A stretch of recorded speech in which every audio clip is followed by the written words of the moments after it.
Hello everyone, welcome to the ECAC League of Legends Contenders Division Week 2. This match is going to be between the Virginia Wesleyan University versus the University at Albany.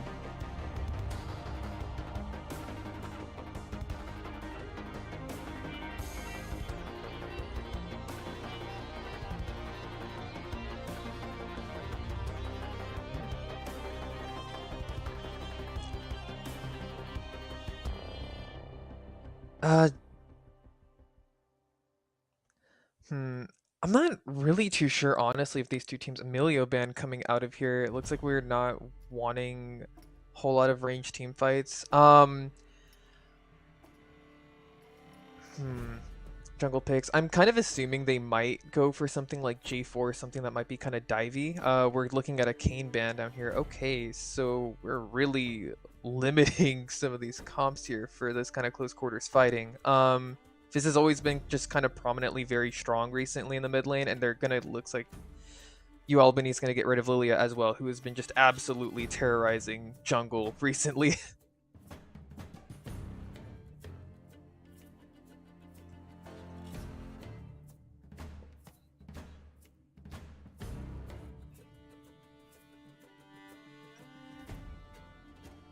Hmm.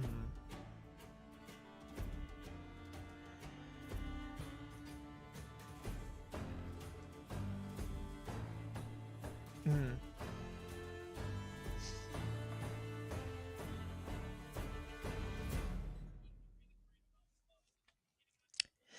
Yeah, it looks like Albany's going to choose Viego here for jungle, so we'll have to see how Virginia responds. J4 coming out, wanting to kind of, yep, wanting to get in there. The ADCs are chosen as well. We have Ezreal versus Varus in the bot lane. Varus has been pretty strong recently. Ezreal's been, yeah.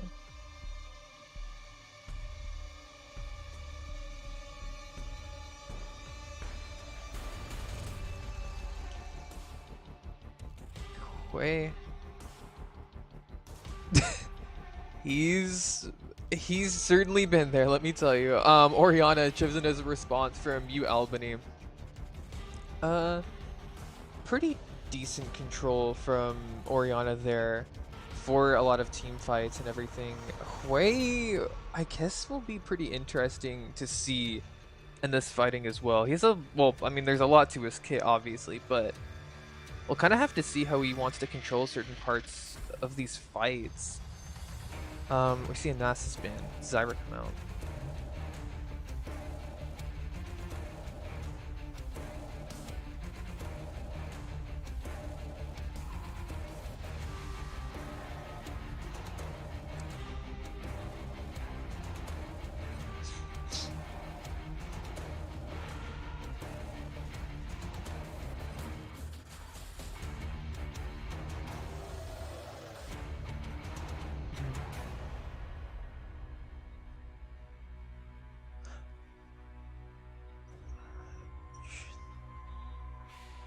Yep.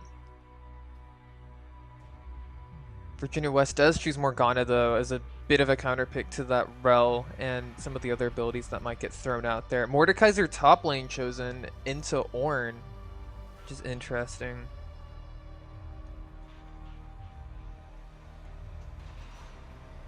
Lots of AP coming from the side of Virginia West over here into UAlbany. Looks like UAlbany has a very, very tanky front line, though, that Rel and Ornn, which might be kind of tricky for Virginia West to really get to that Varus. I mean, J4 is there, but he's really the only person that can go there for that job, which is still very tough when you have, you know, Rel, Ornn, Orianna all there. Viego can also just position kind of to protect him.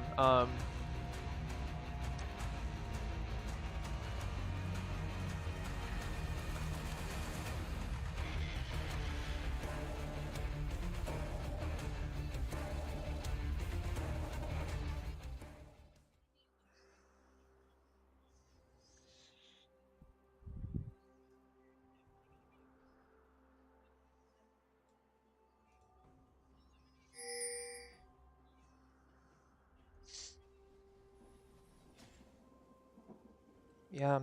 Minions have spawned. We're gonna have to see how this goes. I mean, it is kind of the issue of once Albany is in there, they're kind of in there with those engages. On the other hand, Virginia does have a lot of peel. We'll have to see how this goes.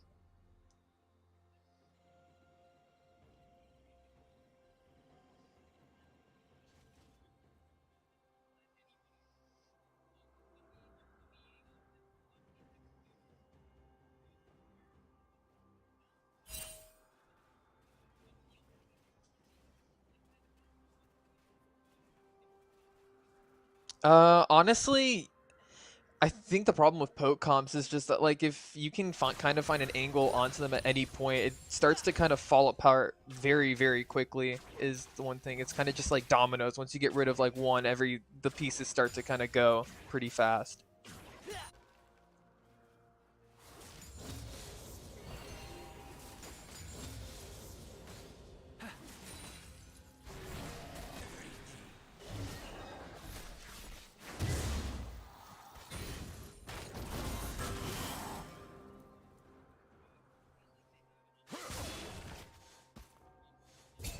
Yeah.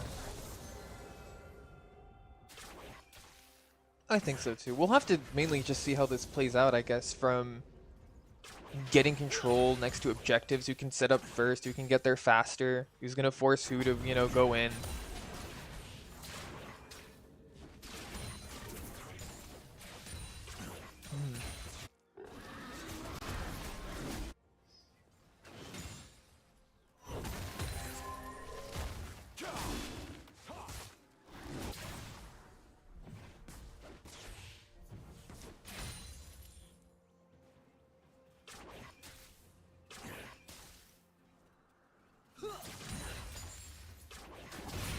Yeah.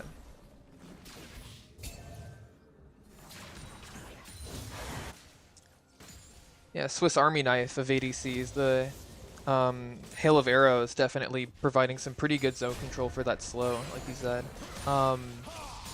Looks like J4 here is going to path towards this bot lane, perhaps for a gank. We'll have to see what he's going to try. Goes through the tri-bush. Looks like he's going behind. It looks like Albany ends up spotting them out here, so J4 is going to go for the scuttle instead. Okay, we get a root from the Morgana onto Varus. Nothing from it.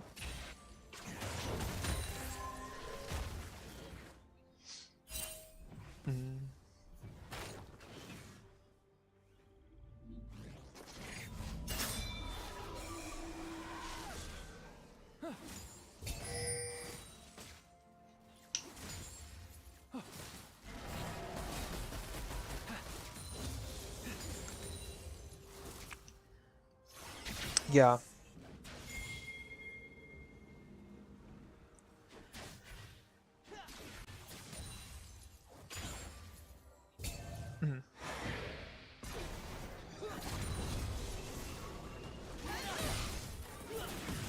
Yep. Oh, it looks like we should use Shattering Strike on the Ez. Okay, nothing comes from it, but we do get a good trade here in the bot lane for that.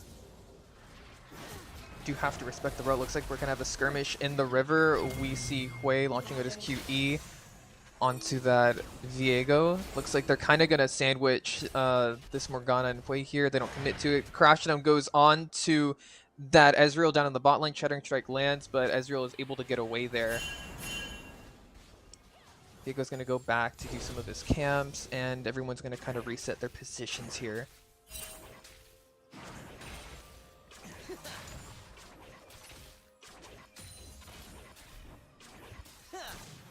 Yeah!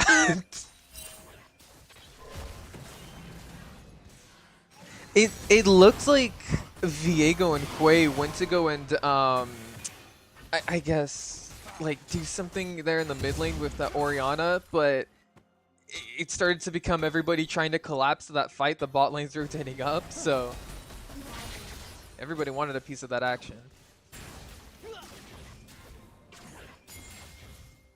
It looks like Viego's bot side. He's going to go for a gank here onto the spot lane. Morgana has almost no mana. Alright. Viego. W lands onto there. Crashdown lands. Shattering Strike lands onto the Ezreal. He's able to get away with the Arcane Shift. So it looks like they're fine. But Morgana does have to blow Flash and now has to back. It's not good.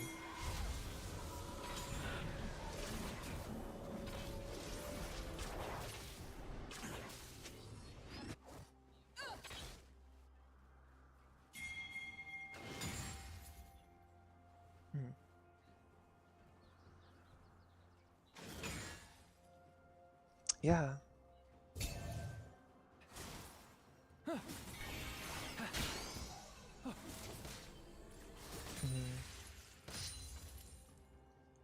Yeah, Viego really picking up the tempo in this match. Looks like they're gonna get this J4 caught out here in the river on Virginia's side.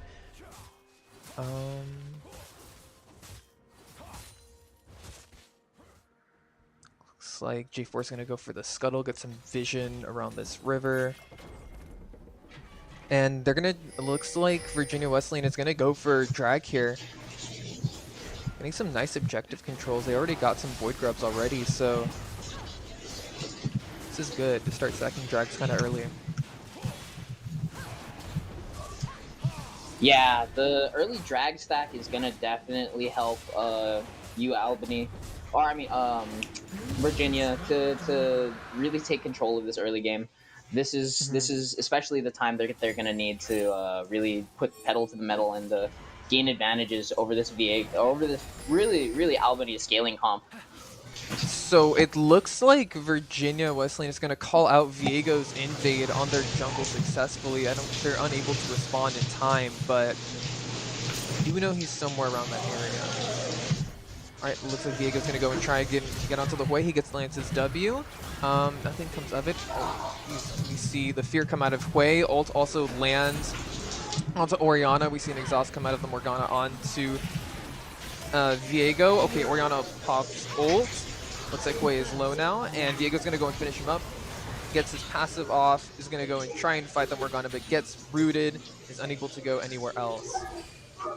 And there it is, the Heartbreaker. He who does steal the hearts of everybody. Viego comes down, hits 6, and crashes the party. You know, that's exactly what I was talking about earlier, where as soon as Viego hits 6, he becomes an entirely different champ. Whole different monster. Same beast, different monster kind of a thing, where he then gets it a lot easier to start getting those executions, start taking those bodies, start being able to like cause havoc all throughout the map. And you know, it takes a really good player to be able to play. Looks like Crashstone gets on, Magnetstorm gets on. We see Piercing Arrow land onto that Ezreal, and the tower dive is successful from Albany. Morgana's not there to defend that Ez, so he just, you know, it's assassinated. Looks like J4 is going to go in, uses his ult onto the Ornn. Ornn tries to ult back, but ends up missing it. We see the Mordekaiser go in for that tower dive, lands his Q, and it's just over for him. Just action-packed all over the map, and that's what we like to see. From the top to the bot, everybody's getting in a fight. You know that top lane scrap was a super good gank from University of Virginia here. Yeah. Especially between Death Realm, Cataclysm, the EQ from the Flag and Drag from J4, you know, like there's not much an Ornn can do after you burn Flash and after you use your W. You're kind of just a big sitting ram duck. Yep. Alright, looks like they're going to skirmish here for these Void Grubs. You see Orianna trying to hang back in the server a little bit. Looks like Hui's going to kind of come close to surrounding them. Ornn's also going to show up to this and 3v3. Rel's here now, so it's going to be a 4v3. Viego gets very low. We see the Hui ult go on. Shutting Strike lands onto J4. Crashdown ends up missing. Viego dies, and we see Mordekaiser isolated over here on the top part of the river. Ornn is going to try and finish him off. Is almost going to be able to get there. Not quite. Rel flashes into there. Orianna lands her ult onto J4. Goes down. Rel ends up finishing off that. Mordekaiser. Looks like Rel's going to keep pursuing the Hui farther. Shattering Strike lands.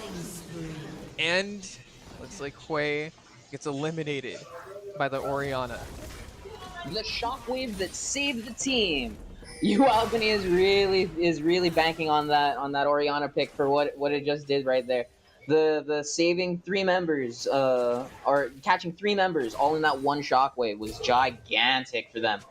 That's a really tough look for University of Virginia. Like already seeing Orianna 3-0. Ooh, more bot action in the bot lane. Arrows ends up landing. Looks like he's gonna prep to get that piercing arrow. whiffs, but good trade here in the bot lane. Ooh, action packed all around. Looks You know, these guys are really pushing the pressure. Oh, looks Ooh. like J4 is here to try and... Oh, but it looks like Varus is going to flash out of that J4 ult. The Ezreal ult does not get on to Varus for anything. That's some good reaction time by Albany's ADC. That's the reaction time of an ADC who's been ganked one too many times by a J4 and got immediately EQ cataclysmed. You know, I completely vibe with that Varus of like, as soon as you see that man, you just got to start flashing. You know, but University of Virginia is really pushing pedal to the metal with getting fights all across the map. They're not all working, they're not all succeeding, but you know they are keeping the tempo high as they push out and try to regain some control in this game after Albany has just been out team fighting them every encounter. Yeah.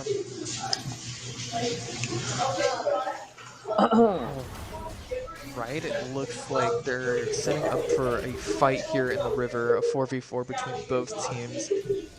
Dragon's about to spawn. Objective is here, and the Yep, looks like teams look like they're UAlbany drawing the lines. is... Alright, looks like... Oh, we see a root go off onto that Rel. Has to end up using that Crash to get a little bit of shield, a little bit of resistance. Just gonna have to wait for her mount up to come up again. Alright.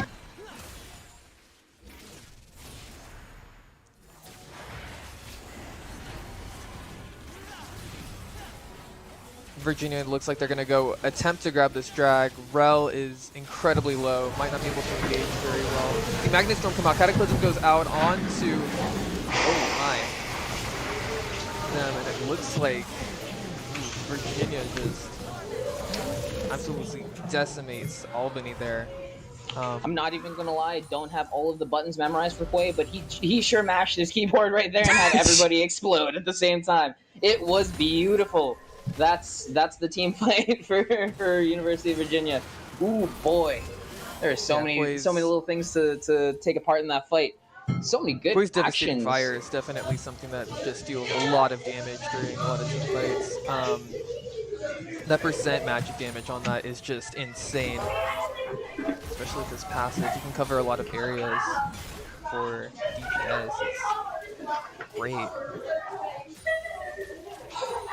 You know, this early game has been kind of rough for University of Virginia, but with that team fight in the mid game, I think that they've crawled their way back into it. They got a 2K gold lead, and you know they're really shaping it up, kind of taking it back from the team fights lost early game. You know, teams kept in it, and they look like they're gonna keep in it longer. Some of these trades are really aggressive, though. UAlbany really doesn't want to give back this lead. No, they don't. Looking on the map, it looks like teams are gonna be looking at that Herald now that Herald spawned.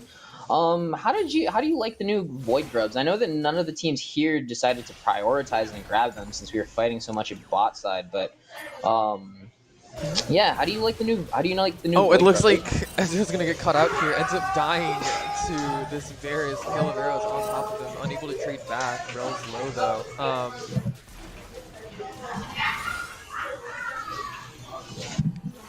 Oh yeah. From Albany. And as for the Void Grubs, I think that they're very good in team comps where you want to prioritize a lot of split pushing or a lot of pressure being around on the map. But if you don't really have that, if your team really isn't, you know, doesn't have a composition to push that, then you don't really need to emphasize them as much, I think. Most definitely. Well, it looks like University of Virginia is going to be at the very least prioritizing this Herald, especially with the new Herald buffs that they just did. They you know, and the fact that you can drift him yourself makes the Herald an always like premium pick for every team. Good to see that University of Virginia is prioritizing it on the pickup as soon as they can, or Virginia Wesleyan. Looks like they're going to reset to kind of neutral here. It looks like J4 is going to find Viego on his camp. He says, get out of here. Israel sends an ult down.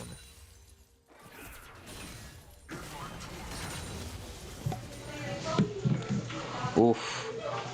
The mid push looks like it's going nowhere. The top lane looks like it's gonna be Hui poking out Ornn, or not poking out Ornn, tickling Ornn, if we're being ever so honest with how large that HP pool is. But yeah, University of Albany is on the back foot, but it looks like they've kind of neutralized the lead that Virginia Westonley was able to get for them as they pop the Herald, and there's some action in mid lane. Looks like it's going to crash into the tower. That's quite a bit of damage. Looks like Virginia Wesleyan won't push that any farther. They know some people are going to respond. Looks like Ornn is going to be fighting Hui here in this top lane. Whiffs the ults on him. Looks like Hui is able to get away just by pushing it.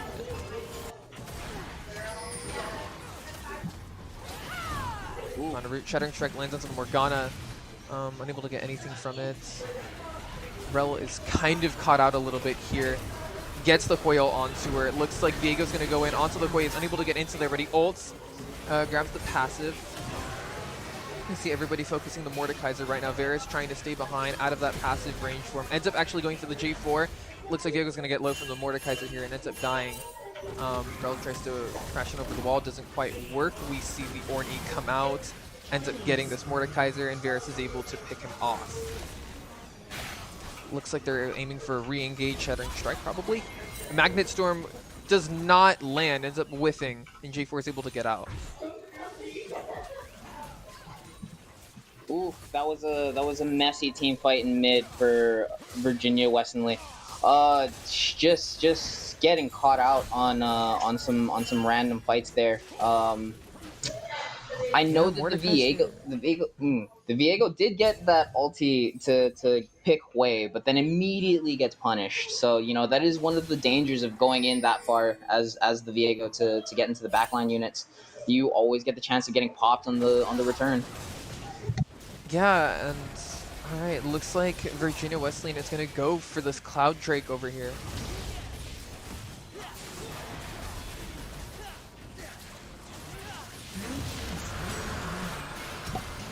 It looks like we're going to see a crash down. We see the Shattering Strike go through the Morgana shield onto the Mordekaiser. Mordekaiser goes down. We see Viego ends up able to take Mordekaiser as his body goes down to the Hui's devastating fire. Shattering Strike goes off again onto the Ezreal, catches him out.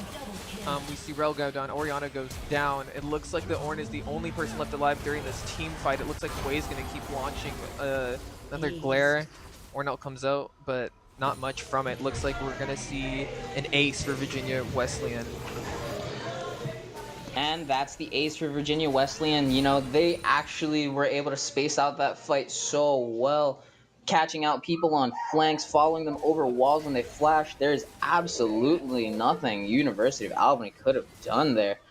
I think they just got out team fought right there. Picking a team fight comp, getting out team fought is kind of rough though. Looks like Virginia Wesleyan is now going to threaten Soul on that next track as well, so we can expect to see some sort of fight for that later on. With a 1k gold lead and the shutdowns only on top of J4 anymore, Virginia Wesleyan is looking real strong right now. That 1k actually is probably going to get eclipsed if the game goes past like 25-30 minutes though. Just because University of Albany has Ornn. So really, UA is probably just gonna have to try and play for that scaling late game, because as it is right now, every time that they're making contact in the mid game, it's just getting mollywopped left and right. Yeah. Oof, some slight trades in the mid game. As looks like Varus is grabbing red buff, and looks like it's time for the junglers to start sharing their buffs. Gotta really appreciate that new change that they did, where it doesn't matter what's or how far behind you are, so long as you're on pace, everybody should be sharing in that buff eventually. Now that the Baron is spawned, everybody should start getting the buff all around. You know. Real nice for the teams. Helps especially if you're behind and you need to get back in some way. Yeah. It looks like Virginia Wesleyan might want to try and set up for Baron here. I'm not too sure. Sending about, what, 3, 4 people into that top river. Viego showing on bot 3. side. This is kind of dangerous for Yeah. UAlbany. Mm-hmm. People are disappearing into the jungle. Oh, it looks like they're all converting to bot, though, as they ward off the gank on Hui. Looks It's like top lane, this looking... Mordekaiser doesn't know that there's a couple visitors with him. Rel ends up going in, Crashdown lands, Bull doesn't do anything, Shattering Strike and or ult. It looks like Varus gets the kill there on the Mordekaiser. Before he can even bring anybody into the Death Realm with him, Mordekaiser is removed from the map. Virginia Wesleyan is really taking control of this mid game. They're looking real strong. There's Looks like most Albany's of gonna their get that team top has tower. 2 items. I think the only people lagging behind are bot side, but that's also to be expected with how ahead UAlbany's bot lane has been. Yep.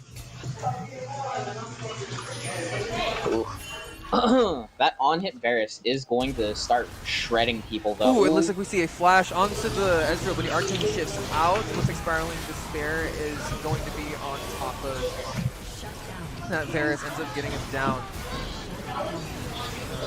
Morgana ults into the center, ends up grabbing the Rel there. Ornn is left by himself. Ezreal's just walloping on him. We see Piercing Glare go on to that Ornn, fearing him. Orianna gets Shockwave off, but it doesn't do much as she ends up dying. Another ace for Virginia Wesleyan. Virginia Wesleyan really controlling these mid-game team fights. It looks like UAlbany is just kind of panicking every time that they get engaged on. Yeah. But at the very least, it's looking like Virginia Wesleyan's able to do a hard push mid. Ooh, they were actually able to get some Void Mites at some points. Yep.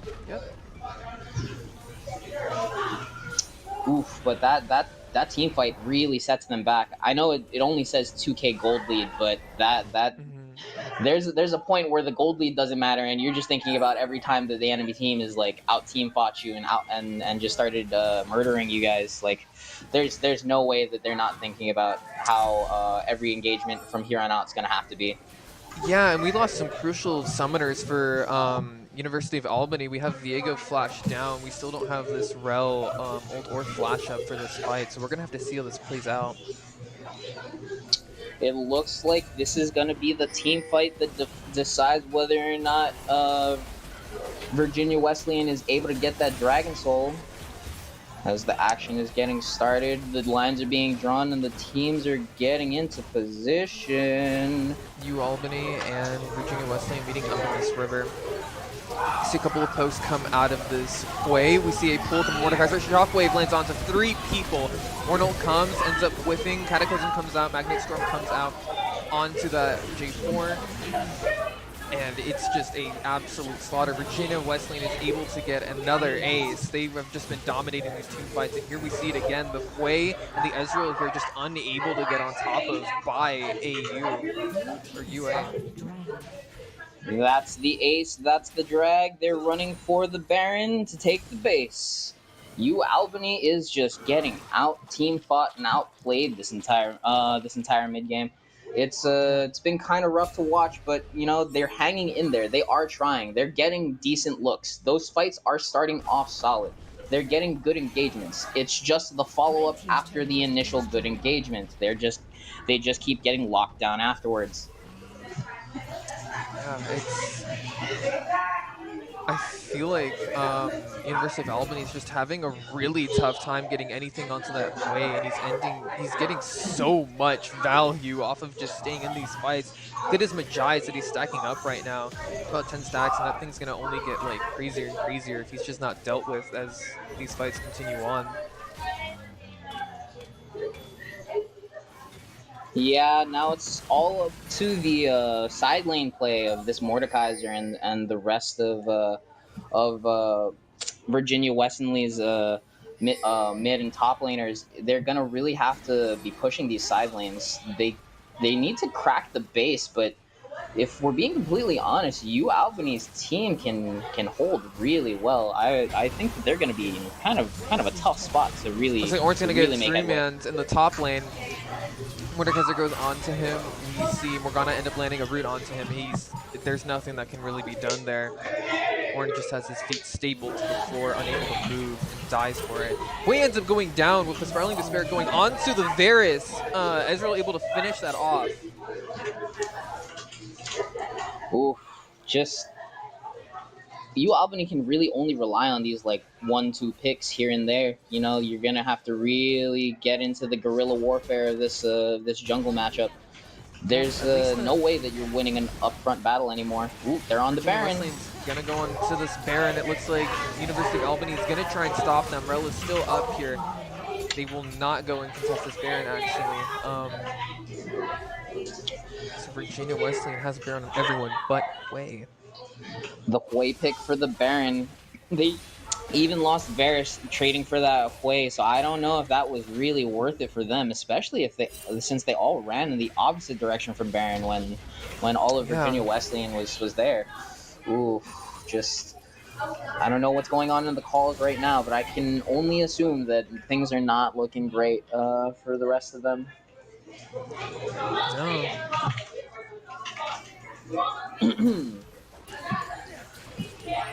Ooh. Looks like we're grouping mid, sending. Oh, we're doing a 1-3-1 split from Virginia Wesleyan. I think that's the play here because they really need to start pushing the side lanes. Need to get your solo laners more gold, expand those leads, and really start cracking those side towers in the base. They've pretty much taken all the tier two, they've taken all the tier ones from UA, and at the very least, bot and mid tier twos really need to like get a solid push with this Baron to be able to go crack farther into the base. Looks like Virginia Wesleyan's gonna bring all five into this kind of top jungle over here / mid. Hwei being the primary pusher of this mid lane. Even though he doesn't have Baron, he can have someone stay with him to push this mid lane farther. He has some great zone control with his Fishers, his QEs. Yeah, it's just gonna be a tough look for UA on how they're gonna get into these fights. I know that they have the big bodies to crash down inside the team fight, but after Jay that, Ford does have a flank here. Not much is going to come from it though, as Mordekaiser ends up looking like he's going to try and grab this top tower with that Baron buff. Viego is going to be there to contest it, but no dice. The tower falls. there's no way Viego can actually stop him there. He can just kind of show up and say, "Hi, buddy. This is my house." It lands onto that Magnet Storm comes out. It looks like Wesleyan responds by just collapsing back in on UA. Not much to be done. A bit ambitious for that pick onto Ezreal, but he ends up getting out the Arcane Shift and Flash. UA commits themselves wholeheartedly into that. And I think that might be the game with the Baron empowered push and all of the Void Mites, and there's only one person left to stand in the. Never mind, there is 0 people left to stand in the way. It's gonna look like Virginia Wesleyan is gonna take this first round.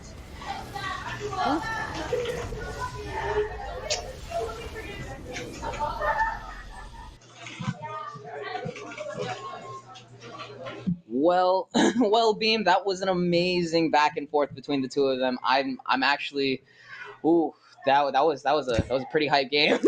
It was intense. I really thought in the beginning that Albany would have they were so dominant with those team fights in the beginning. You would have thought they would have pushed that lead farther and farther and kept winning them.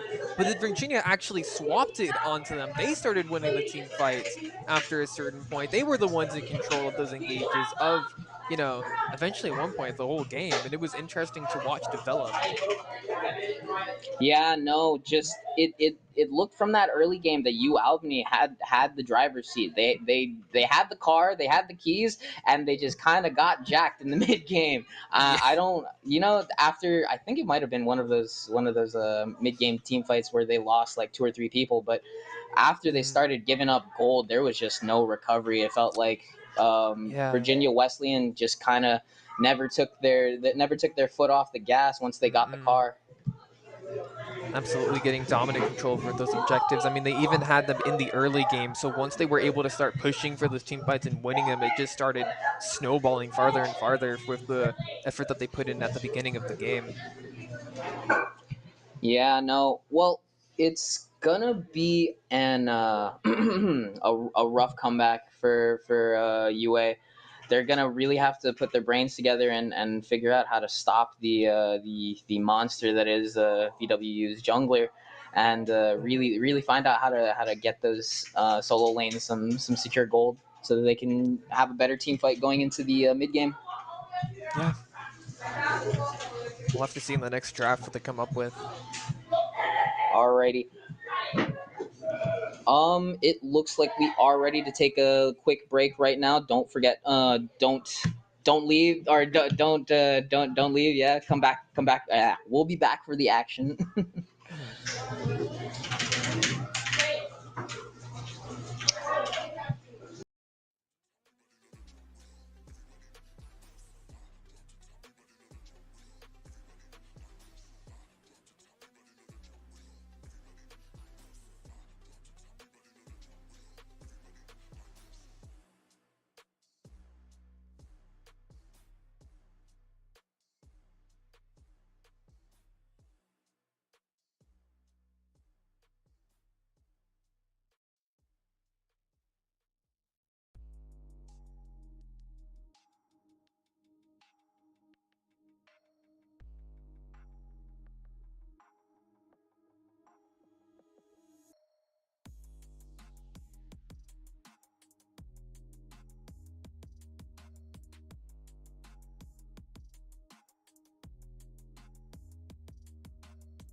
All right, welcome back to the ECAC League of Legends Contenders Division Week 2. We're now in Match 2 of Virginia Wesleyan University versus University of Albany. Virginia Wesleyan won Match 1, and now UAlbany is going to choose blue side to try and get a dub over Virginia Wesleyan. Yeah. Last game, we saw a pretty team fight heavy comp coming out of UAlbany, but it didn't play out so well. So we're going to see if they try to adjust their plan or play to their strengths a little bit better here. Yeah, there's the question as we're slowly getting into it. Already, as you see, Albany did choose blue side because since they did unfortunately lose a very close game, in my opinion, until the midway point of the game after like 25 minutes is when Virginia Wesleyan started to get into it, started to get more momentum in their favor. And now let's see what the blue side can do this game. We saw them ban a lot of junglers last game. Let's see if they repeat history, go for more jungle bans. And with the Yep, great. Yeah, and you see a repeat of history. I believe it was Hecarim, Kane, Graves, Aaliyah were like the four main bans we saw last game from these both teams. I mentioned if I said if repeat with history will happen, or if we see more targeted bans like we saw last game, Hui popped off, Ezreal popped off, the Jarvan, like you mentioned, phenomenal. Jarvan was just so strong. We're going to see the Hui ban come out. They do not want to deal with what they had last game. That Hui was just so dominant, so present during those team fights, and he never was able to get down. They weren't able to find him, so they're going to just not deal with it entirely. I think Virginia Wesleyan sticking to the Milio ban here too. You and Deguda said it perfectly last game. We don't know what the heck Hui does. There's too many abilities. And before I forget, Deguda unfortunately had to leave, so I will be taking over him. Off and on, it'll mostly be Beam talking to you guys, but Professor Layton will be here on the back end if need be. Milio's been especially pretty dominant in the support, surprisingly, recently. Oh, and we're going to see a Fizz ban pop out. Very good. He's been very, very strong in the mid lane. Been able to just kind of 1v1 anybody and then steamroll the teams. So, yeah, don't really want to deal with that. And another Kane ban coming out. So we're...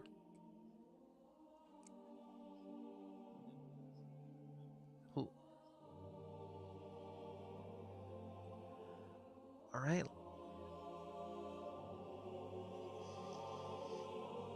Yes.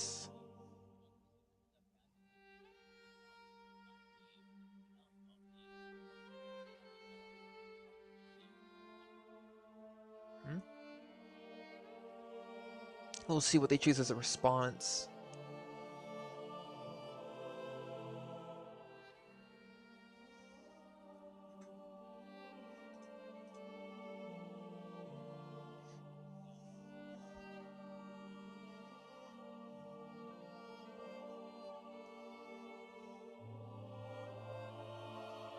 Yep, Jarvan again. Hey, if it ain't broke, don't fix it. Alright, now let's see what the next picks will be. We saw Ezreal last game. Hui, Morgana. Hui, unfortunately, not on the board this time around, so we'll see what VWU decides to pick on their end. Ezreal getting highlighted by Yeehaw Sauce for Cuddles. And Ezreal did pretty good. His ultimates every now and then, but they weren't really finishable. They were more ultimates that give you more damage. So for people like the Hui, for the Jarvan to finish him up.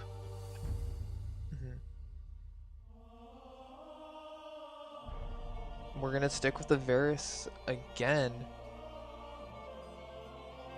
UAlbany choosing that Varus once more. It actually did pretty well in the laning phase into Ezreal, able to kind of just outrange him, add a bit more pressure by himself in that kind of 2v2 situation. I'm wondering if the supports will change as well.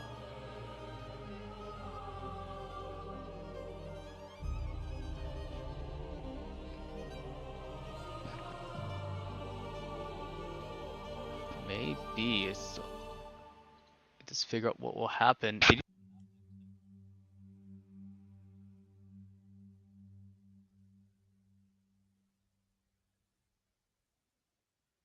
Nail biter.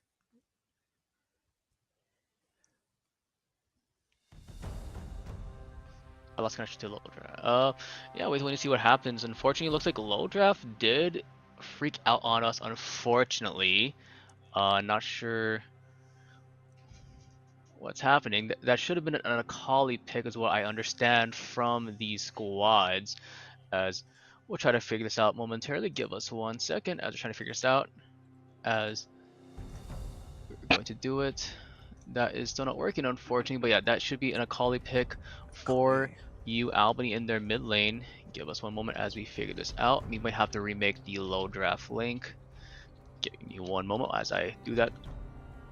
But yeah, what are your thoughts on picks so far, Beam?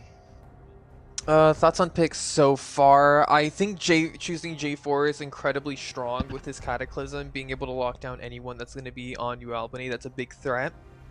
I do, however, think that just choosing Lilia in general is very strong. Insane jungle clear, insane speed and pressure around the map. She's just been insane. Can kind of do anything you need her to be, except really tank. But like, who cares when she's just killing everyone around the map? Just, you know, going crazy there. All right, it looks like our little draft is back. We're gonna see an Akali coming out of UAlbany, and a Morgana from Virginia West over here. Yeah, thank goodness. I'm not sure what happened actually. You know, just low draft things, unfortunately. But yeah, now we're in the second picks and ban phase to see what they will ban. Last time we saw the Nasus ban Tryndamere, Zyra. You think we'll see the similar situation this time around? I think we'll probably see a Zyra ban stick here, just because it's a Nasus ban is gonna go through. Zyra's been very, very strong in the bot lane. She can get a lot of control very quick, which is very bad if you need to, you know, engage on someone without her ulting or having a root in place or anything else. I'm gonna see a Tryndamere ban come out of UAlbany's side. Yeah, so same thing. Targets toward the top side of the map, as we already see. Both bot laners, for AD carry and support, along with junglers, being already picked for both Virginia and UAlbany. Malphite is a lot more top focus this time around. Mordekaiser was one of the picks we saw last game. We'll see if that gets banned out. Mordekaiser did a pretty good job, in my opinion, in that top side for Virginia Wesleyan last game. Yeah. Mordekaiser ban coming out of UAlbany, so they do not want that to be chosen. We'll have to see. We're gonna see Rise come from Virginia West as a response to this Akali. Interesting. Oh yeah, that's right. Sorry, Akali's a million, not about support. My bad. Apologies for my earlier statement. But yeah, there's a lot you can play now. You can go for tanks. You can go for things. You probably want to go for more engage potential for this bot lane, along with the Varus to help them set up. Because you have Lilia, Akali, one of the things that can go in with them potentially. And Varus is really good for that setup. Let's see what will happen. And speaking of set up, here's set. That's set. Question is though, that support or top lane is the better question, because we've seen set can go both cases, can go for that support, can go for that top lane, and with it, when see what support will be highlighted and picked, and with Maokai getting hover, I have no idea what the heck's going on. I do think it probably would more than likely be a Maokai top. Set support has been a thing before, but it's an incredibly niche pick, and with the new support items being the way they are now, he is prone to getting poked out in the lane, which is sort of not the greatest, but it's still a possibility. So, with that being locked in, if it's either Set or Maokai, what would be a good counter for that? We saw Ornn highlighted last game. We have things like the Darius, like Camille, even tanks like the Mundo still available. I want to see what the top laner has in their pocket for this squad. For Mr. Ares, you know, that's the God of War, and the God of War, like Darius. Going for the God of, pretty much the God of Noxus. I have to say Demacia, but the God of Noxus, if you will. And we'll see how this will play out for Virginia Wesleyan. Very strong team composition. You know, had the same sort of winning components from last game with the Jarvan, the Ezreal, the Morgana, and now you're adding things like the Darius, who's a lot more aggressive in my opinion compared to the Mordekaiser. So I want to see what happens, especially in the top lane. And I'm getting confirmation that it is a set top lane actually. All right. To see what will happen, as looks like we are slowly waiting for the game to be set. But yeah, it's gonna be Maokai support for UAlbany set in the top lane, and everything else you can probably guess what it is. So we have the Varus, Maokai bot lane against the Morgana and Ezreal. So It's a little common you see, especially Maokai. You see a lot. You see a decently amount, especially with the new pixel brush in that bot lane. You can do so if you wanted to. Yeah, as we are getting the thumbs up, it looks like we are ready to go into game for our second game of the ECAC Week 2 Contenders Division between Virginia Wesleyan and UAlbany. Here we go. Game number 2. Yep. As both teams are setting up to get onto the map pretty fast, it looks like Albany's bot lane is going to have a lot of pressure during these team fights. That Nature's Grasp from Maokai is going to already add so much to these team fights. Although, interestingly enough, Virginia Wesleyan has a good response to with that Morgana there to still provide a spell shield to someone to maybe tank a root if they're able to kind of coordinate themselves fast enough. So I'm interested to see how these fights are going to play out, or how both teams want to pressure different parts of the map. Yeah, agreed. We have a lot of peel and mobility from both sides. We'll have to see how this goes. Huh. Interesting positioning from Ares there. Viridescent will spot him out. I'm not gonna ask why you're doing that. I guess there's a deep wards if possible, but they will get spotted out. 3 members of Virginia Wesleyan spotted out in that blue side because of a nice ward from Nathan Plays. But yeah, it's just standard starts for the most part. Jarvan wants to play around that bot side because he saw, there was some troubles against Aaron Gilbert last game, Varus. He was probably the strongest member of UAlbany. That was their win con last game. Let's see if he can become the win con to get to a game 3, or will Ares and company take the win? 2 out of 3. All right. So looking at this, it might be that Albany might be playing to get some of these Void Grubs earlier with this pathing from Leah to the top lane, while J4 might be looking to maybe prevent this bot lane from getting so far ahead. Everything should be calm relatively early. It looks like Albany is going to want to get level 2 first here in the bot lane to maybe get an engage, possibly onto this Ezreal or this Morgana. Looks like Virginia Wesleyan is going to get that level 2 first, though.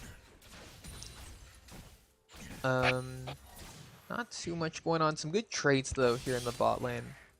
Yeah, it's definitely going to be a little overzealous, if you will, if Maokai decides to go in on top of Morgana, because if you do decide to use Twisted Advance onto Morgana, you could get locked down by the binding of Morgana, and with some poke from Ezreal, Q auto Q with the reset, and you're forced to blow in a flash early on, or an exhaust, or some other summoner spell. So DQR, playing very smart, playing very the waiting game, waiting to see if the jungle can come down, or to wait to see what they can do positioning, as Aerie just getting some poke down.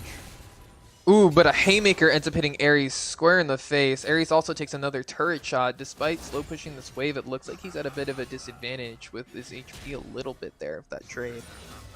Viridescent going to come top here with the Lilia.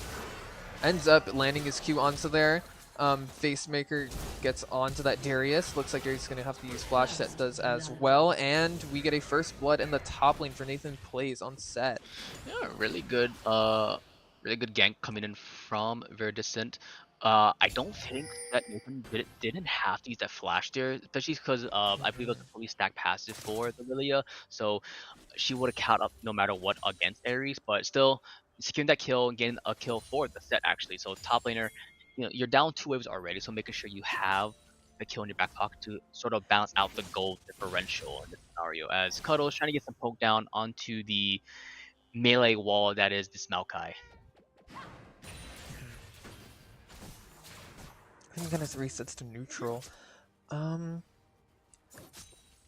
like Lilia kind of back there caught out that Rise, trying to back in that bush, forces him to stagger his back a bit, which is good for the Sakali mid lane for UAlbany. Oh, there goes the binding into a mini. You hate to see that as support. Yep. All right, I got a good position. I can get a pick on the enemy support. Winions in play as a nice sort of. Slow push. A slow push, slow push coming from Nathan, making sure that they can push into Ares, who has a half health again. Some really nice haymakers. I'm assuming it's coming from Nathan, as TP back into mid lane from Mark. Has that Aether Wisp. It looks like top lane we might have some action here. Maybe. No. No, looks No. like J4 Oh, going for the is gonna grubs. go for Void Grubs instead. Gonna actually get them off of spawn here. Interesting. Interesting. Well, have you heard what people have called this affectionately? These three grubs with their nicknames. Like you have No. Shelly for or for Harold, or they call them Ed and Eddie. Those are some good names Yeah, for I'm not sure, or you can call the Powerpuff Girls, whichever you want. Oh, Ed's got the ball. Ed boy, son of a shepherd. If you don't know Ed and Eddie is, I apologize for watching. It's people like me, but all three should be going over to Yeehaw Sauce, as Viridescent and the rest of the squad are gonna be going for that dragon here. But Binding ends up whiffing. Looks like Maokai's getting kind of low over here from just this poke. Rise shows up as well. They might be looking for a fight in this pit, not being able to let them get out of here. Rise kind of caught out a little bit. Lilia flashes back onto the Rise. We see a Q land onto the Maokai, ends up killing him down. Varus is exhausted. Piercing arrow finds Rise and ends up killing him. And it looks like we see a flash forced out of all 4 members in that fight for UAlbany. But they do get the drag there, 1 for 1. every single summer spell was blown by the 4 members of UAlbany, so it could have been a lot worse for them. They did get 1 kill onto the Rise because the piercing arrow, like you mentioned, from the Varus. As look at some of the gold differentials, yeah, it's pretty much even across the board. For the most part, yeah, pretty much all throughout the whole board, it's even. As you see, like overall team gold differential only 200 gold, so slight in the lead because of that top lane. But either way, see what happens. As I want to see where Jarvan tries to prioritize more. If she tries to prioritize more in the bot lane, the mid lane, or the top lane. No one really prioritizes the mid lane anymore, actually. It's all about the side lanes. Yep.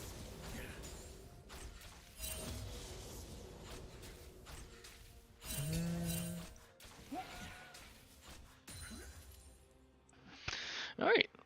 I'll be honest with you. I haven't played too much of the new season, so I'm not sure about some of the new items, especially in the jungle position. So if you see, I might be squinting a little bit of what is being built. We'll figure it out as it goes on. As right now, Rise is doing the Rise things, just farming up in the mid lane. Got the cannon minion. A lot of times, especially myself, I don't get the cannon minions, unfortunately.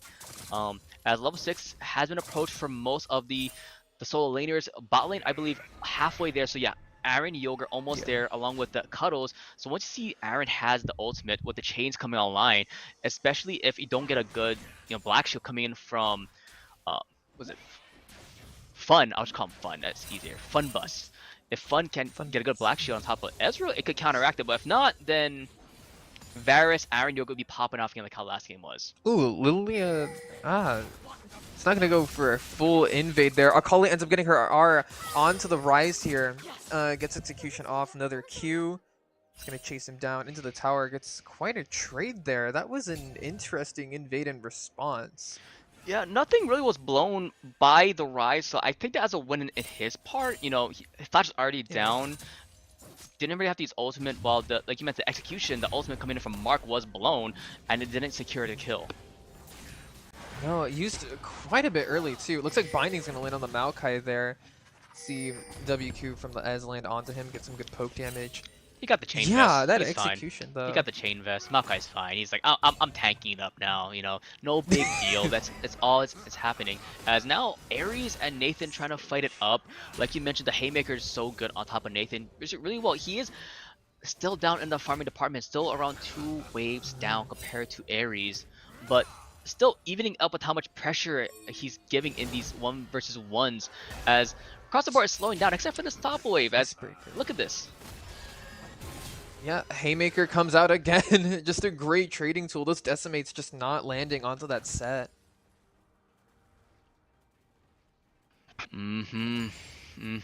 Let's see how it'll play out. As compared to last game, it was a little bit of more action in the starting parts of the game for game number 1. Now a lot more slowing down because Albany knows they are down 1 game compared to Virginia Wesleyan. Why don't we play this a little bit slower? Oh, It looks like Albany is going to go for grubs this time.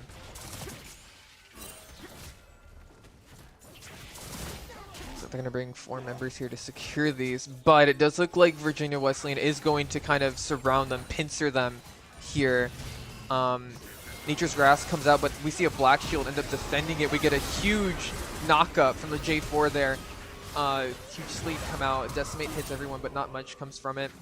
It's a rough fight. On a cutout in the back here, Maokai gets onto her, and the kunai just end up landing onto Morgana, finishing her off. Set's gonna chase this Rise. Looks like the E from Macaulay doesn't land. Haymaker comes out once more. Watch Rise. Rise should be able to get at least one kill here, potentially, but there's no wave happening. So Sway Trade should fall here, maybe. Yes, he will. Yep. And I'm not sure if we saw bot lane, but I believe it looked like Aaron did dive bot lane to try to get a kill on Cuddles. Did get it, but it was a 1-for-1 trade. Yeah. Interesting fight there to try and pincer Albany. Going for those grubs sometimes just might not be the most worth it for some bigger fights like that. Thank you, Cool Scoots, our observer. He is a big fan of the KDA skin line, as you saw him zooming in onto a Mark as he was backing, as it looks like this time around Virginia was lane starting up the Dragon Cloud Drake. So no Cloud, so we'll be in here, but a TP coming in from Nathan. Oh, it looks like it was canceled from Ares. I mean, maybe that's a good thing considering the amount of people that were there. Yeah, I mean, it would have been a... Let's see, because the ultimate was available as well for Nathan. So if he did TP in, it wouldn't have done much in my opinion. Very distant could have flashed in to try for the steal, but it's 50-50 plays. It can go well, it cannot go well. You never know. It's better to play it safe than sorry, and especially in these kind of situations where you know, like, if one mistake could cost you the series. Yeah. I mean, Albany just trying to play things kind of, you know, safe in comparison to last game where they were just wanting to fight so much. Looks like set here, Nathan is going to get the very last Void Grub for Albany. Nice. Pretty good. So that should be 3-3 if I did the math correctly in grub count. Let's look at the gold differential now. Still, overall, mostly the same, except, of course, looking at sort of the jungle and support, especially support. The Maokai 1-1 and 3 compared to the 0-1 or 1 of Fun on that Morgana. But definitely that frontline unit in the Maokai is doing a pretty good job, in my opinion. Yeah. Alright, we see Lilia come top lane, unable to get a gank. There's a ward in that pixel brush over there. Kind of nasty for a lot of junglers trying to gank or get anything done there. Feels kind of like wasted time. We're going to see another trade come from these two top laners. Okay, the Haymaker is not used for that trade, but rather to clear up the wave here, get this big wave in. It looks like we're going to see J4 respond. Is going to try and catch Nathan out here in this top lane. He has Like ultimate. Nathan uses his ult to get back into the tower and is able to get out. Nathan played that very smart. Iha, a little bit overzealous in my opinion. Could have waited a bit more to see how he was going to play it out. But that's what you have to do if you're getting ganked as a set, as it looks like Nathan wants more. Set's going to come back onto J4. He's going to punish him for that play. Literally comes back, ends up ulting J4 here, tries to flash out, and ends up coming out of there. I'm surprised they don't commit for that. I'll be honest. Yeah. If that was me, I would have committed. But that's the difference with me. But bot lane though, that was a dive. I believe that was the chains coming out from Aaron Yogurt along with the ultimate from Decor there. And yeah, Nature's Grasp and Chains of Corruption. Yeah. It just did not go well. Yeah. And Morgana's bind and her ult came out to stop that. you know what? He's 4-2-0. If you're Cuddles, you take that W. As Herald being taken by UAlbany. And for those of you that are new to the season still, you know, it's been a month already, but this is... Sorry, I thought I was gonna get stolen. I'll be honest. But now you can actually ride Shelly. Along with, I believe it is an Infernal Rift, so you see these little meeps everywhere that you can collect to get faster, and it'll do a little bit more damage. Infernal Shards give you ability haste that'll gradually Mm. stack, and once you're killed, those Infernal Shards will shatter or spread out from wherever your character died, and other people can pick them up again. See, he knows. Pretty interesting mechanic. Beam knows. He plays the game more than I do nowadays. As bot lane, there's a small skirmish, but a flash coming out from the Maokai. Yep. Piercing Arrow actually finds Morgana there. Surprising. Yeah, 1 minute for the Dragon though. 1 Drake apiece for Albany and VWU. Let's see what happens for how the setup will happen for both these squads. What the vision will play, how the lanes be pushed, especially with how mid lane is still currently in a low state, if you will. Yeah, also I do want to point out, I do believe Set's TP should be up at this point for this. So if he's able to get this wave in and crash it, he might be able to show up for this drag, maybe. Okay, it looks like top laners are going to start fighting here. Darius gets a decimate onto Set, but not much. Really wants to stop him from getting this Look wave at the and getting jungle pressure though. here. Morgana and Yeah. J4 catching out the Lilia. Ooh, that's bad. Nature's Grasp ends up going on. Black Shield saves G4 from it, but ooh, things are kind of rough here.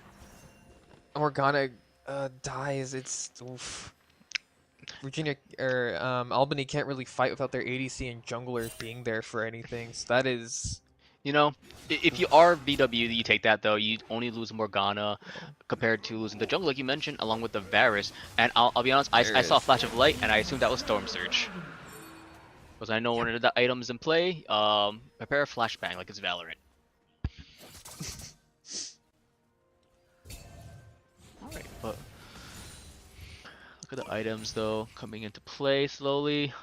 Items in top lane will slowly just happen. I believe there is some gold in both these top laners' pockets, so once they do decide to reset is when they can get their first item.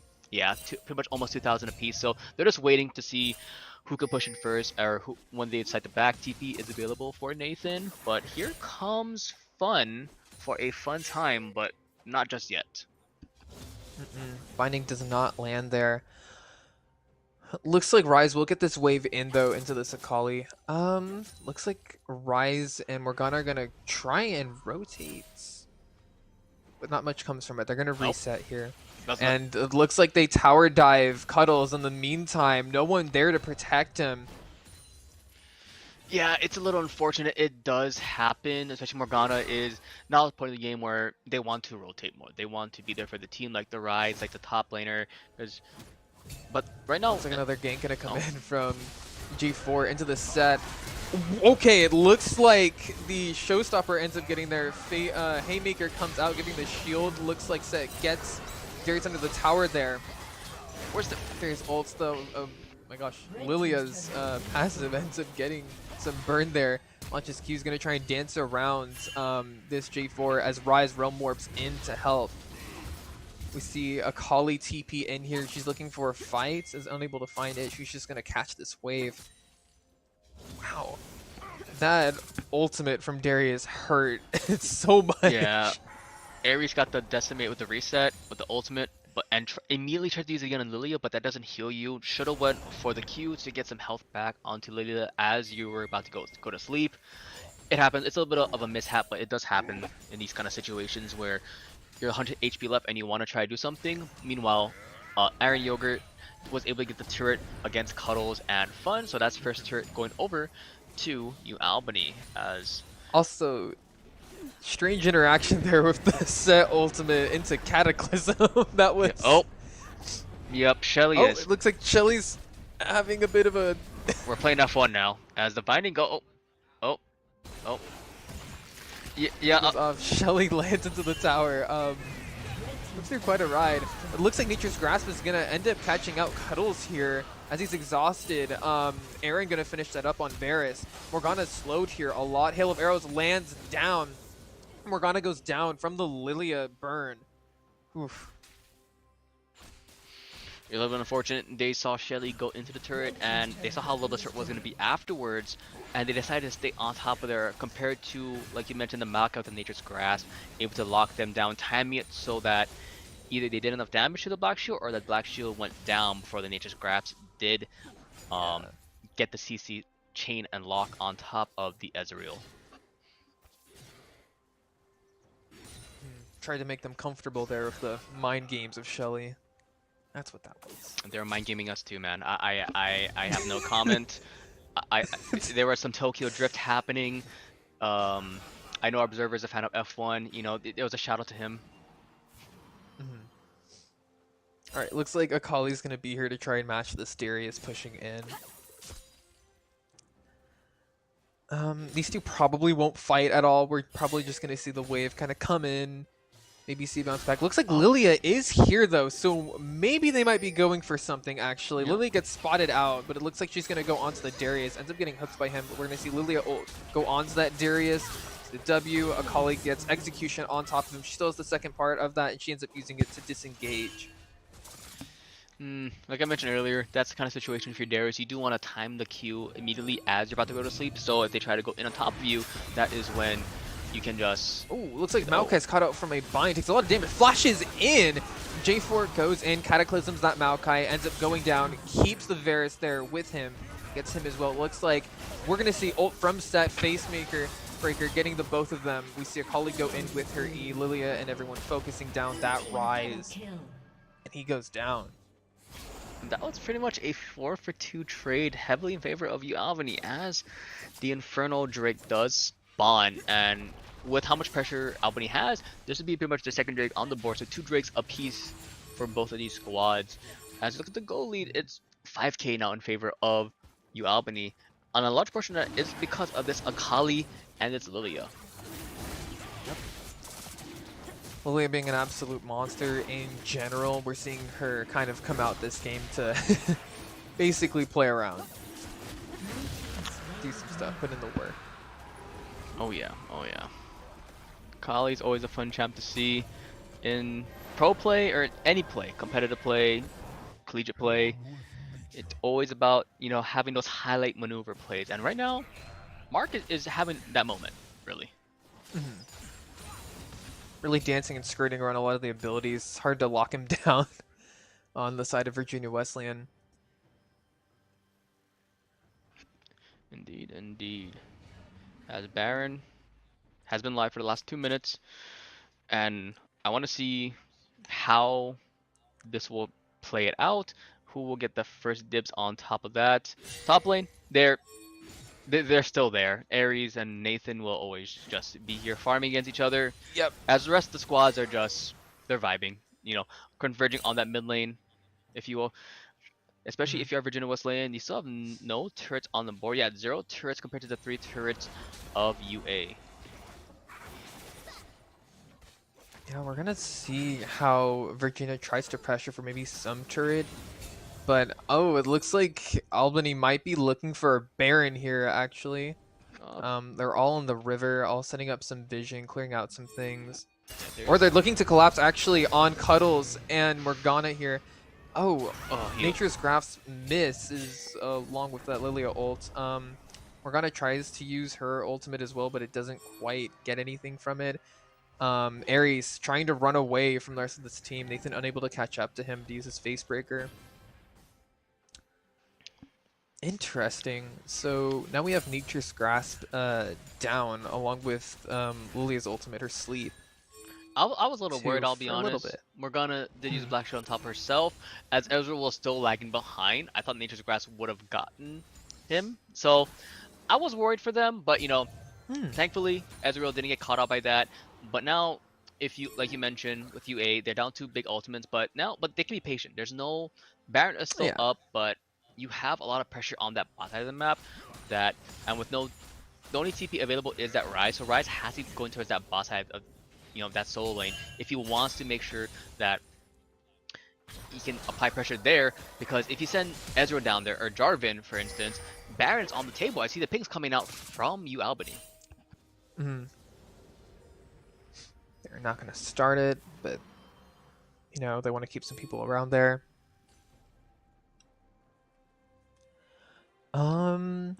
It looks like Albany's gonna just make a move to kind of push out this mid and top lane over here. Looks like they're still wanting to get some control, still wanting to move towards this Baron in some capacity.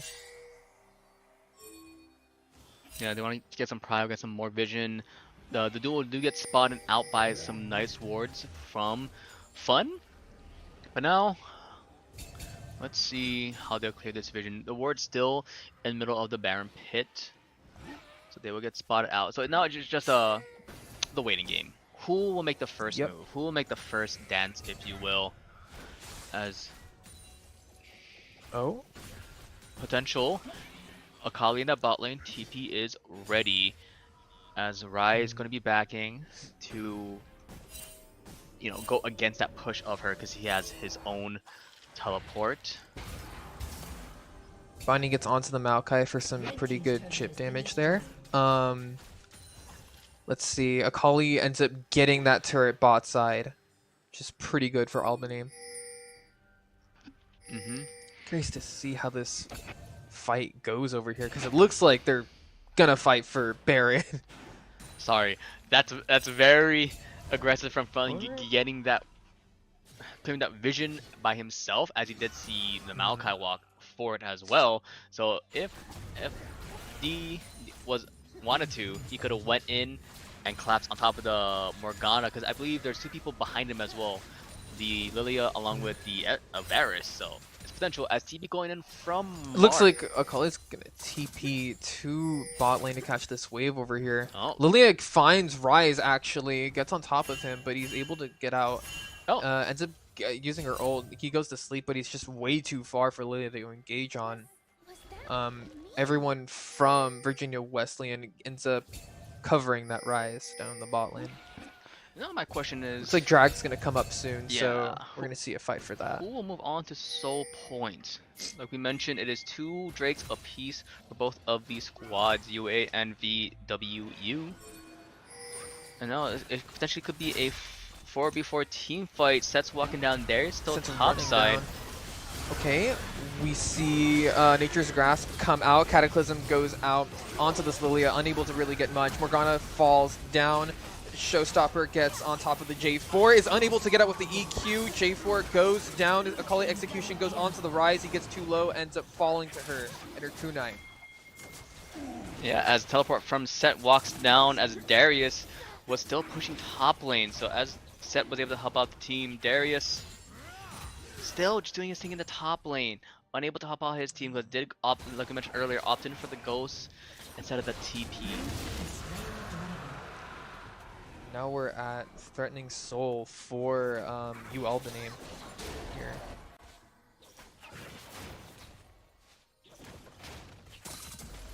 Pretty good team fight on their end. I think especially restricting the J4's movement like that into their backline was pretty good. Oh, it looks like in this fight, okay. Flash or flash? Okay. Set ends up having to flash. He is just kind of schmoovin' there. I know, I thought I saw the flash in real life over there too. It was a little...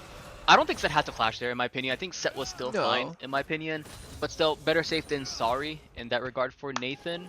Still, look at the goal lead, 8k in favor of UAlbany.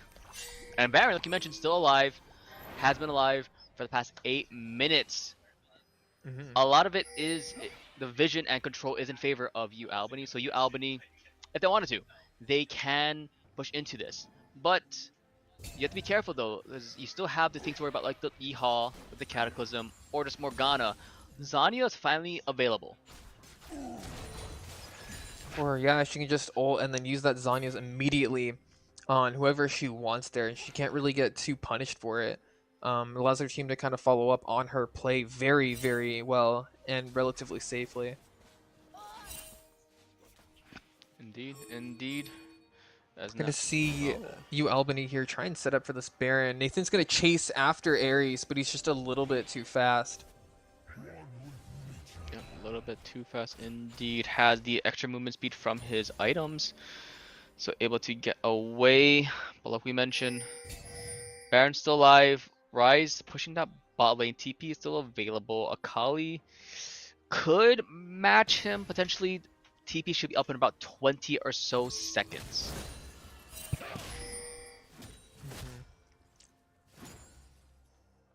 This game trying to be played slow by Albany, not trying to force too much out here.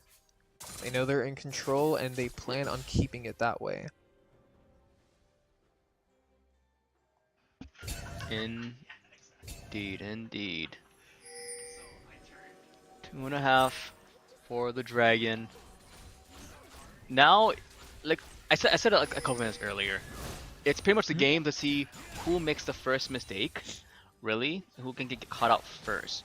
But if you are UAlbany, it is all in your pocket to.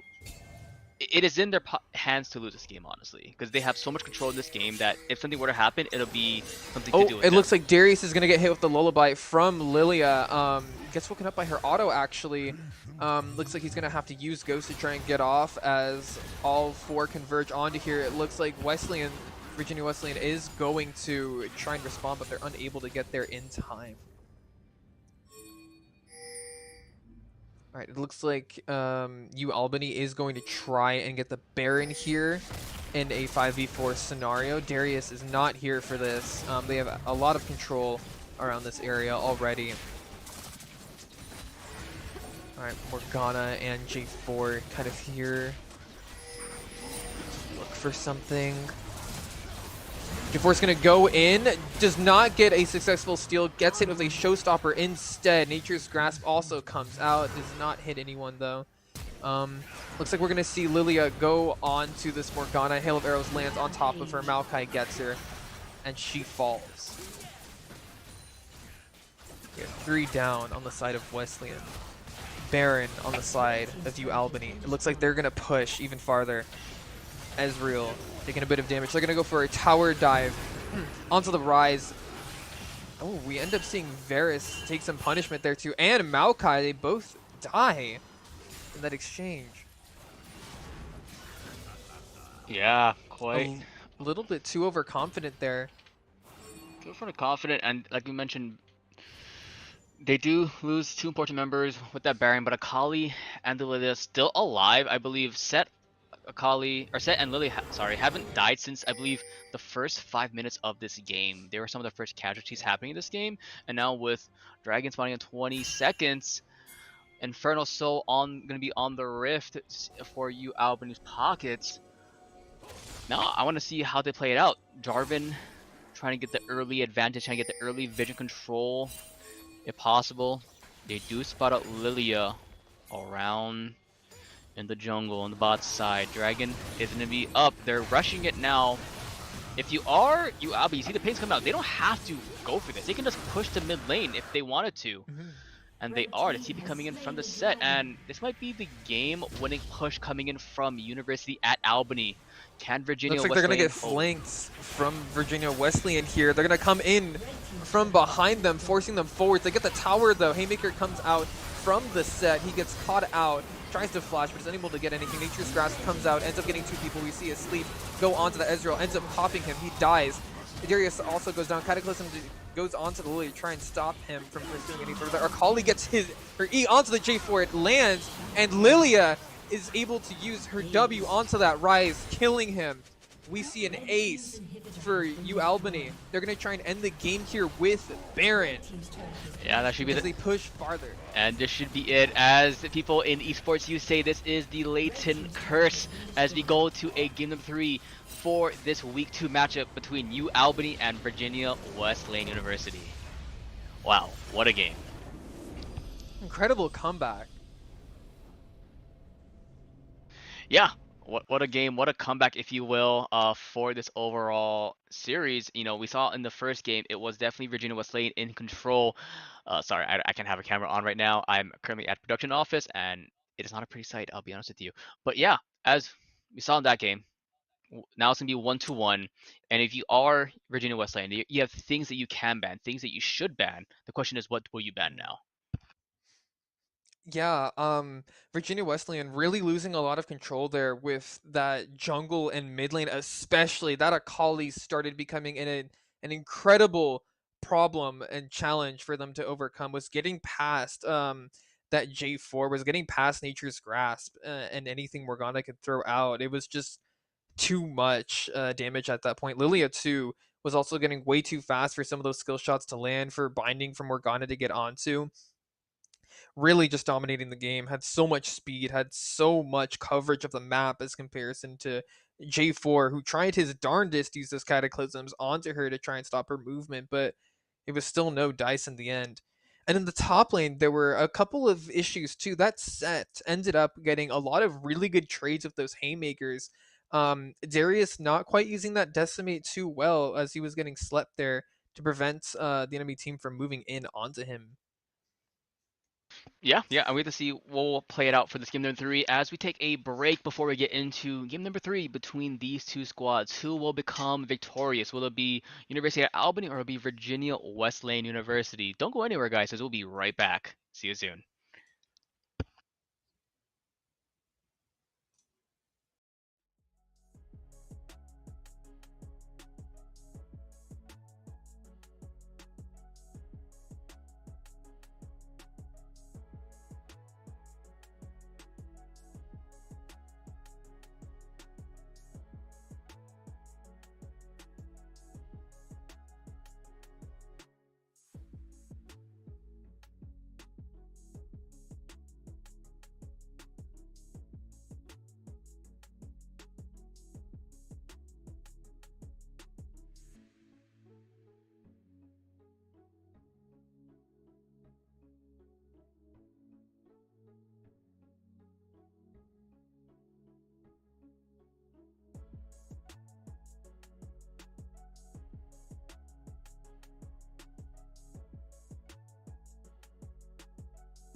All right. Alrighty.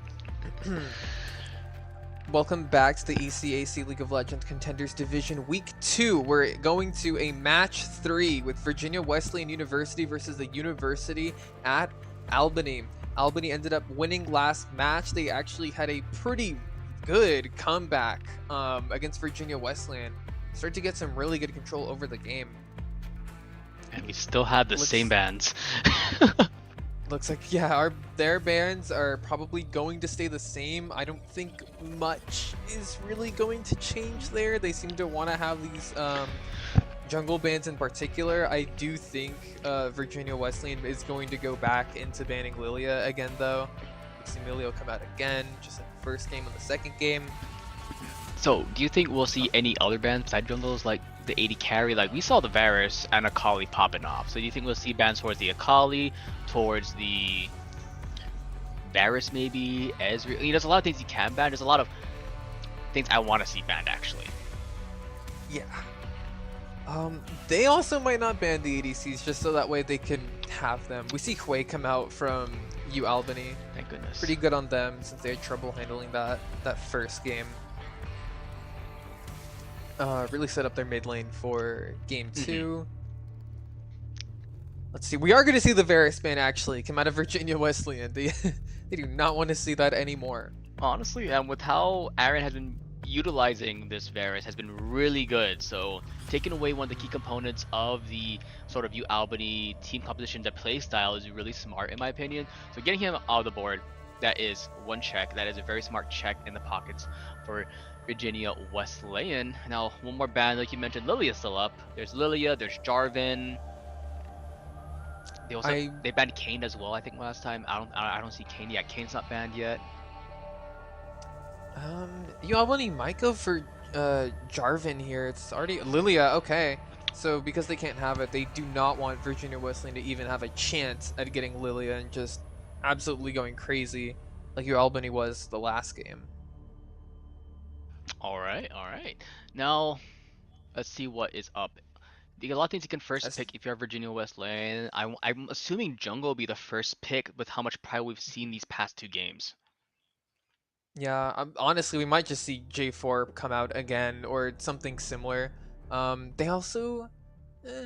Oh, we're going to see MF come out, Misfortune. She's actually been pretty strong as of recent. Her lethality build has been doing a lot of damage, been providing a lot. So we'll see how that goes. And if you're interesting choice. If you're UAlbany, there's a lot of things you can pick now, like Lockdown to counteract this Misfortune. Because first pick Misfortune is a very ballsy, if you will. It's a move that says like, all right, I'm not scared of anything you can pick, but if you UAlbany, like you can pick like things like the Akali to get into the backline, or like you pick Maokai, you can pick a lot of these get in your face champions to go against that. Yeah, the Akali coming out of UAlbany, that was definitely a very, very good pick in the last game. So they're gonna play it again. We're gonna see Bel'Veth actually come out. Another kind of get in your face champ, like you're saying, that kind of goes against Misfortune's identity.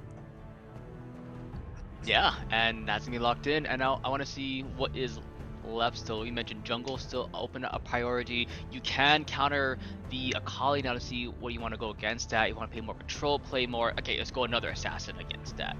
I want to go something that can sort of fight you blow for blow. And Fizz, I think that it has been getting a resurgence with the new item, especially with Storm Surge. So if you're talking about going blow for blow, Swain Train on that Fizz could be something you want to see. All right. What do you think they should pick next, if you will, Beam? Honestly, with their teams, I would honestly not even blame them for. I think did they run? Well, we saw Rel get picked once from Albany. I was thinking maybe they could try and choose a jungle here, which I know might seem a bit bizarre, but I do think it is pretty good for control. Okay, they're gonna go Brand's actually. But the question is for you, is that Brand jungle or is that Brand support? Because I know Brand jungle is probably one of the top jungles right now. Yeah, I'm thinking it's gonna be Brand jungle actually. We see Albany respond to the MF with a Xayah. Pretty good for getting Fizz off of her. and avoiding that damage actually. So that's a pretty good pick So, on their end. if you are Virginia Wesleyan, you want to pick something that can work well together with this misfortune, with this brand. Really good setup. Like you mentioned the Rel. Rel is probably one of the best Rel, setup I think Rel champions is right still now. solid here. Yeah. Yeah. That is something you can go for. Rel, And if you're Albany, do you prioritize the same picks that we saw? Tryndamere still getting banned out. Do you prioritize that, the Mordekaiser, what else? Nasus, a lot of these top lane bans that we've seen these past 2 games. let's see here. Their top lanes have been, well, I feel like the way Albany likes to play their top lanes is they really like to kind of keep it isolated and then bring it in for team fights once it's time. Really not looking too much to split push here. They're kind of looking for, well, I mean, in the first game they chose Ornn, right? And I think that would have worked well had they not lost too much control of that. They might actually run that again to have a strong front line against Virginia Wesleyan, to have something to kind of tank, or kind of, you know, you got to put some effort through to get to people like Xayah, who might be in the back line doing some stuff. You can already like peel out for herself as well. Make that journey a bit harder. Going to see Mordekaiser ban come out from Albany. Huh. And it looks like a Thresh ban from Virginia Wesleyan. Interesting. So they're not taking away the Maokai that was really prevalent in that last game. Like you mentioned, the ultimates were really good for the tower dive scenarios, or even when you're going around the loot objectives like the Barons, like the Dragons. So you still have, and you've seen how Decure is like really good on these picks like that Maokai, and now that's left open. If you are Albany, you know, just hover that now and lock it in, honestly, because that is a really good pick for you. It worked out last game, it could work again this game. Yeah. Maokai was a very solid pick. The Nature's Grasp it's still one of the best ultimates in the game for just control, for fighting, for anything that you need, really. And it would do incredibly well into Virginia Wesleyan's team that they have so far. Really kind of bars off their team from even really engaging or even disengaging whatever they need. Just great, solid pick. Now we need the setup for this team, and there's Malphite. So Malphite. I mean, hey, you just jump straight in with the ultimate, your unstoppable force going into this team, and if it's really hard to play Malphite in this competition because you're against a team like Akali, Xayah, Bel'Veth, Maokai, that they go in. So pretty much you're ulting on top of your misfortune, you're ulting on top of your brand. As you see Bel'Veth, Akali, they jump in, you want to jump in on top of them as well. Yeah. And there she is, the golden. There's Rel. Yep. See the Rel come out. Rel Malphite is quite a dangerous combo, actually. If either one is able to get their engage off, it means the other's immediately able to follow up to extend it. We're going to see Garen as a response to that Malphite, to his kind of cues in lane, to his trading and whatnot. Alright. So we're going to see how that top lane plays out there, if that Garen pressure.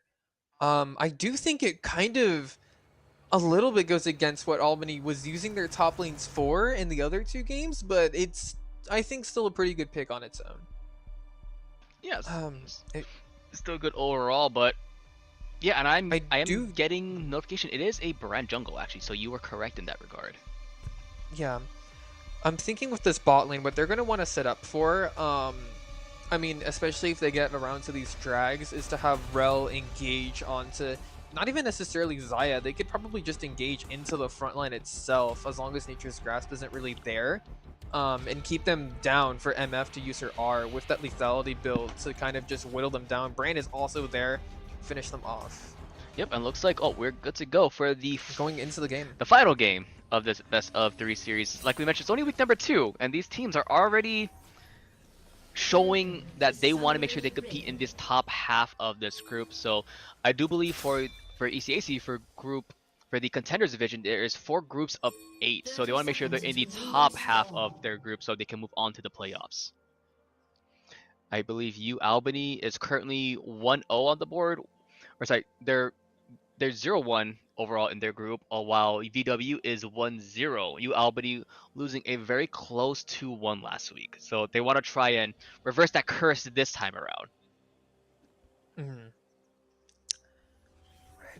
Right. But yeah, I feel like this game is going to revolve around how Virginia Wesleyan is going to be able to set up these really big team fights where they want to get rid of this kind of front line first, wanting to get that control, wanting to get the engage to jump onto them, rather than responding to it. Albany might have a lot of control over the map, though, in comparison. It's the only thing. They do have a lot of potential to kind of get control over these towers. Shot these waves just ever so slightly faster. I'm interested to see how Rel and Maokai are going to play into each other for these team fights, though. That does seem kind of interesting. I'm just imagining both supports engaging on top of the opposite AD carries while you see Cuddles and Aaron just running away, really, if you will, instead of trying to fight. See, that's the thing, though. I don't know if we want to see Rel engaging onto that Xayah. She does have her ultimate still there to bail her out of that Crash Down Magnet Storm combo. And it might be a bit more advantageous for Rel to keep the front lane locked down while you have people like MF or Brand, you know, just absolutely go to town on that front line as they're not able to do anything. And I mean, if Xayah is kind of one of the last men standing, you still have like Fizz that can get on top of her. Or even that Rel engage could give Fizz an opportunity to just run to the back line now at that point.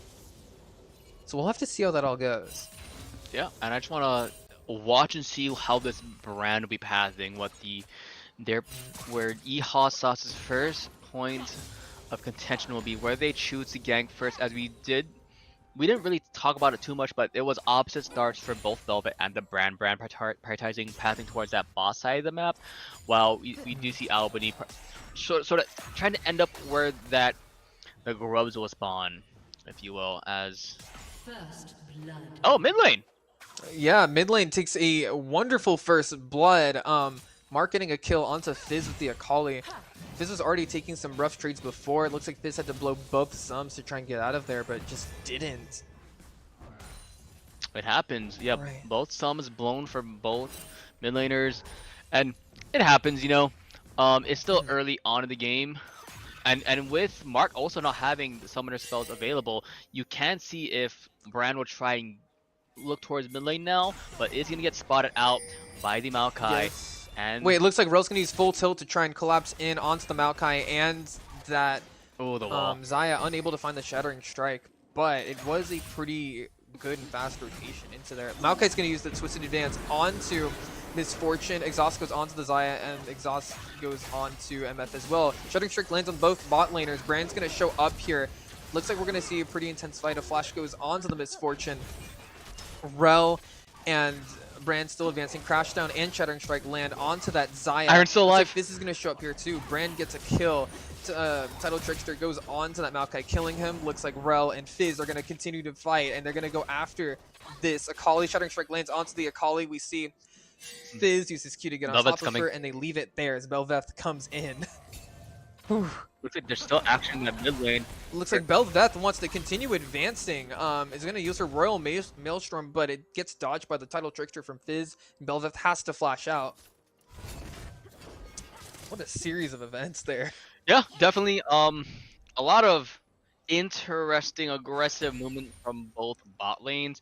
You saw Cuddle trying to get some deep vision, and Fun trying to get maybe like him to crash out on top of Maokai, but a little bit too fast going into the wall.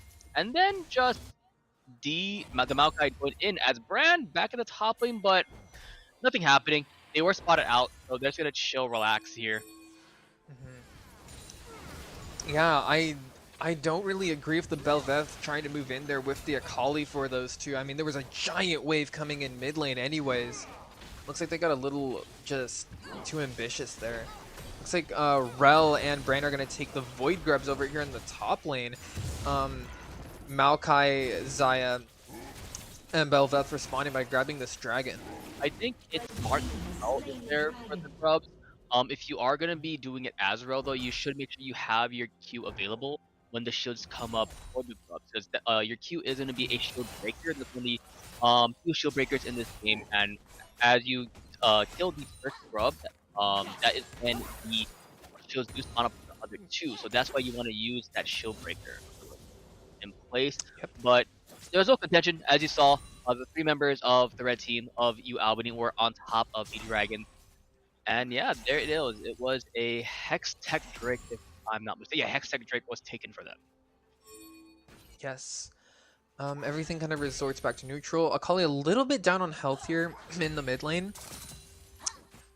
Is able to get that wave pushed in though, and will be looking to recall.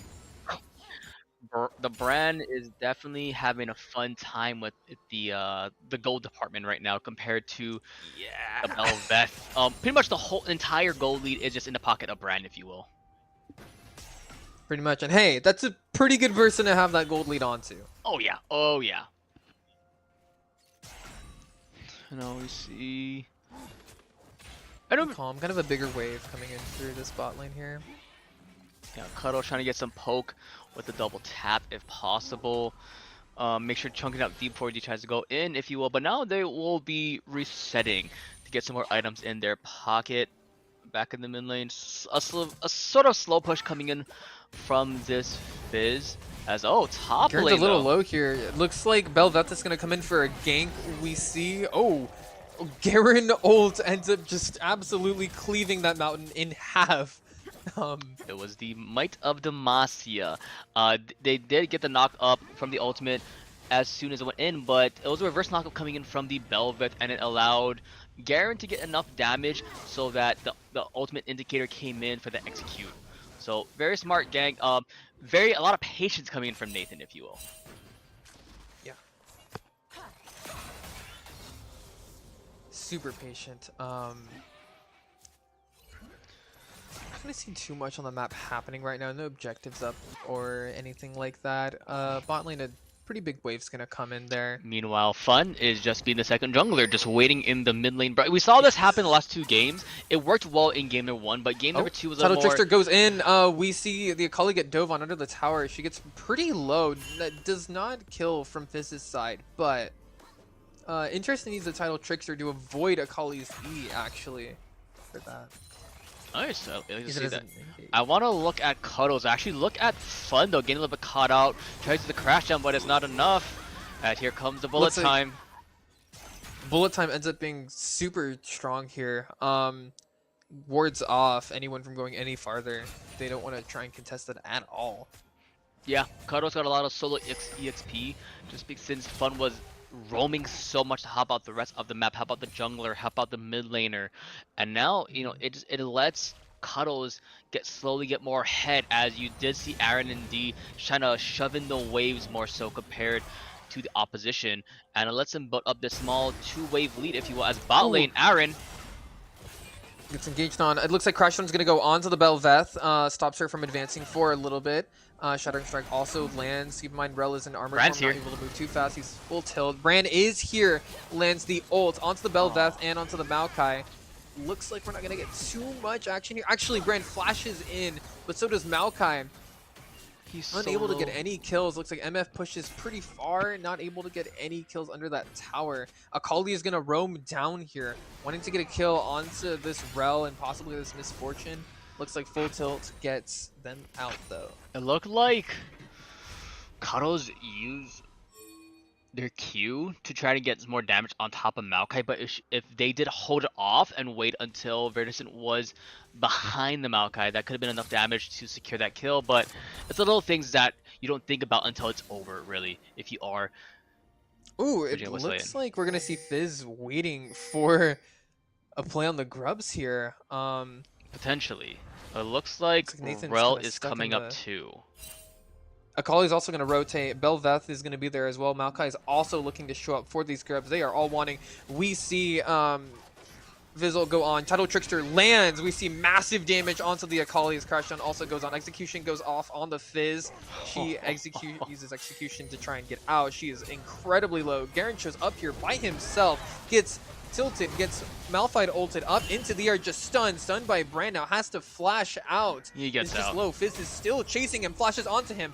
Oh no, but it looks like he uses the blast cone. It takes Fizz over as well. Title Trickster lands and Garen goes down. Alright, we like to see that, as now this should be the time where all 6 grubs go in favor of one team, and a little fortunate, used the Q a little bit too early from Fun, so they didn't get the shield break on top of the rest of the grubs. As yeah, that'll be all 6 grubs in favor of one team, as bullet time should be available if they want to use it. Fizz coming down, so they want to fight this dragon, as it looks like. Yep, it looks like they're looking. Virginia Wesleyan is going to look to contest this dragon from UAlbany. Kato needs to get We'll over. see how this goes. Nature Nature's Grasp is not going to be online because Maokai's not level 6 yet. So, Oh, not much Cuddles. intentional control. Crash down whiffs. It looks like Fizz goes all the way in, ends up dying for that actually. The left goes down, bullet time comes out, does a lot of damage. Brand's W absolutely demolishes Maokai. It's like Virginia Westland's gonna try and Watch finish Akali. the drag here as their jungler's up. Shattering Strike goes onto the Akali. It looks like they end up smiting the dragon and they get that Cloud Drake. They're still getting chased after though by this Akali and by this Zaya. I feel like that could have been a lot cleaner from Virginia Wesleyan. They Morgana, not Morgana, sorry, Misfortune could have went in a lot sooner, either through the Tri, which it was warded, but you have the rest of your team backing you up, or you just could have blast planted into the Dragon Pit a lot sooner, and then use your ultimate to follow up when the Rel did use a crash down. That's just my opinion. As Fizz looking to get some more damage, Playful Trickster was used, and the ultimate is still available. As that's a Garen in a bush. Garen is there. Fizz wants none of that. Does not want that at all. But yeah, it's a slow and steady game though for these two squads. Still goal lead for Virginia Wesleyan. And Cuddles not getting any of the kills, but like you mentioned, getting the kills on top of this brand is so good though. Also, bear in mind that these trades coming in from Cuddles are going to hurt so much with that Young who's now online. As you can see, Zaya took maybe 1 Q there and about a third of her health went down. It's now, you know, very integral that this bot lane isn't taking too many trades here in the bot, or yeah, bot lane with these champs. Alright, looks like Akali lands an E onto Fizz, probably not going to take it for anything. Do it, you know you want to. But like you mentioned, probably not going in. Don't listen to the inner thoughts. Even if you want to do it, you should not do it. Trust me. But look at bot lane though. Something is happening. Oh, bot lane is going to dive this Maokai. Bel'Veth is here to show up though.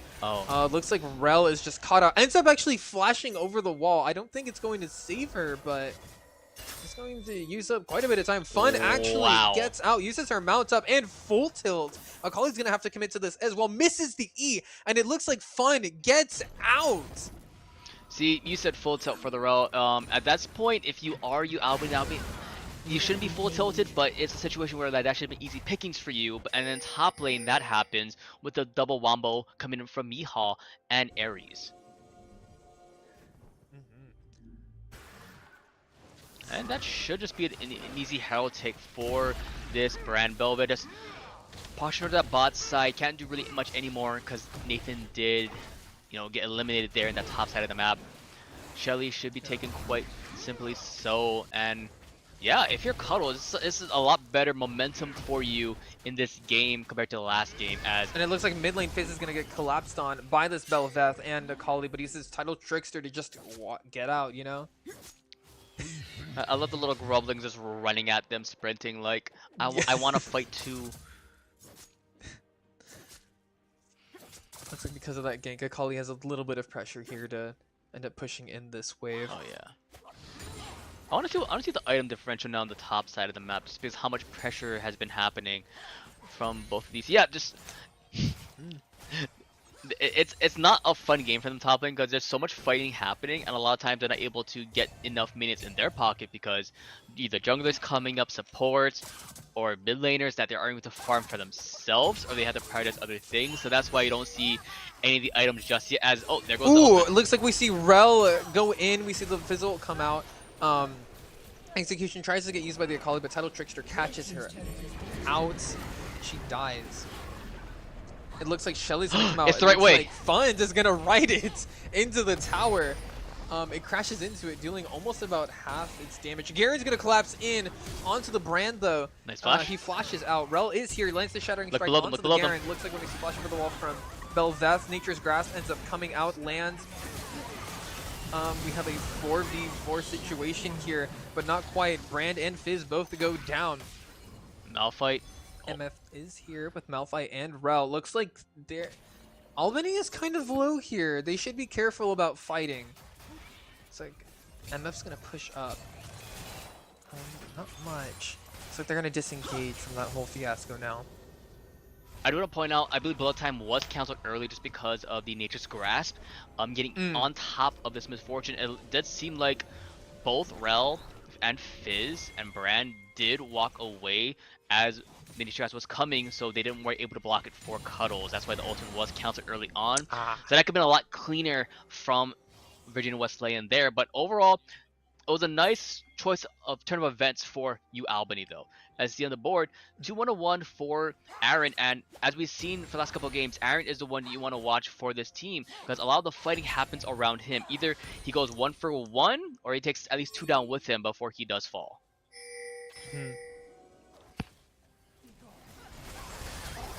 Okay, it looks like we're going to see a pick go onto the Brand here. Fizz unable to get out, has to flash out. We see a crash down land onto the Maokai. Akali tries to get onto MF, but it doesn't land. Magnet Storm comes out, Tidal Trickster in the back here. MF just stuck with that Akali on top of her. Fizz also goes down. And it looks like Rel tries to Shattering Strike to get Bel'Veth away, but she falls.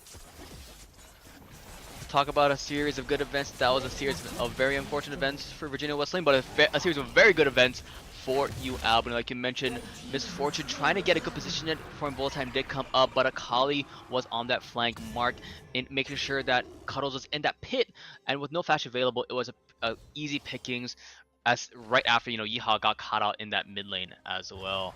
So a lot of good things happening from the mispositioning of Virginia Wesleyan for UAlbany, as back in the top lane, still looking for those pickings if they are able to. I believe they should have enough gold for their first item for each of these characters.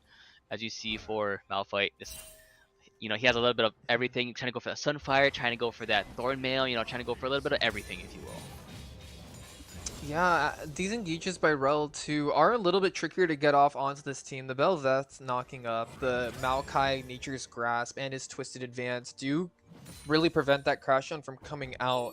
And what we could see to change that up a little bit is probably a Shattering Strike first, or perhaps like keeping that up before a flash and then using the crash down ultimate. Looks like we're going to see Maokai will go on to the Garen here as he's trying to fight, probably aiming to kill here. Brand is nearby. It looks like the Fizzle ends up landing on there.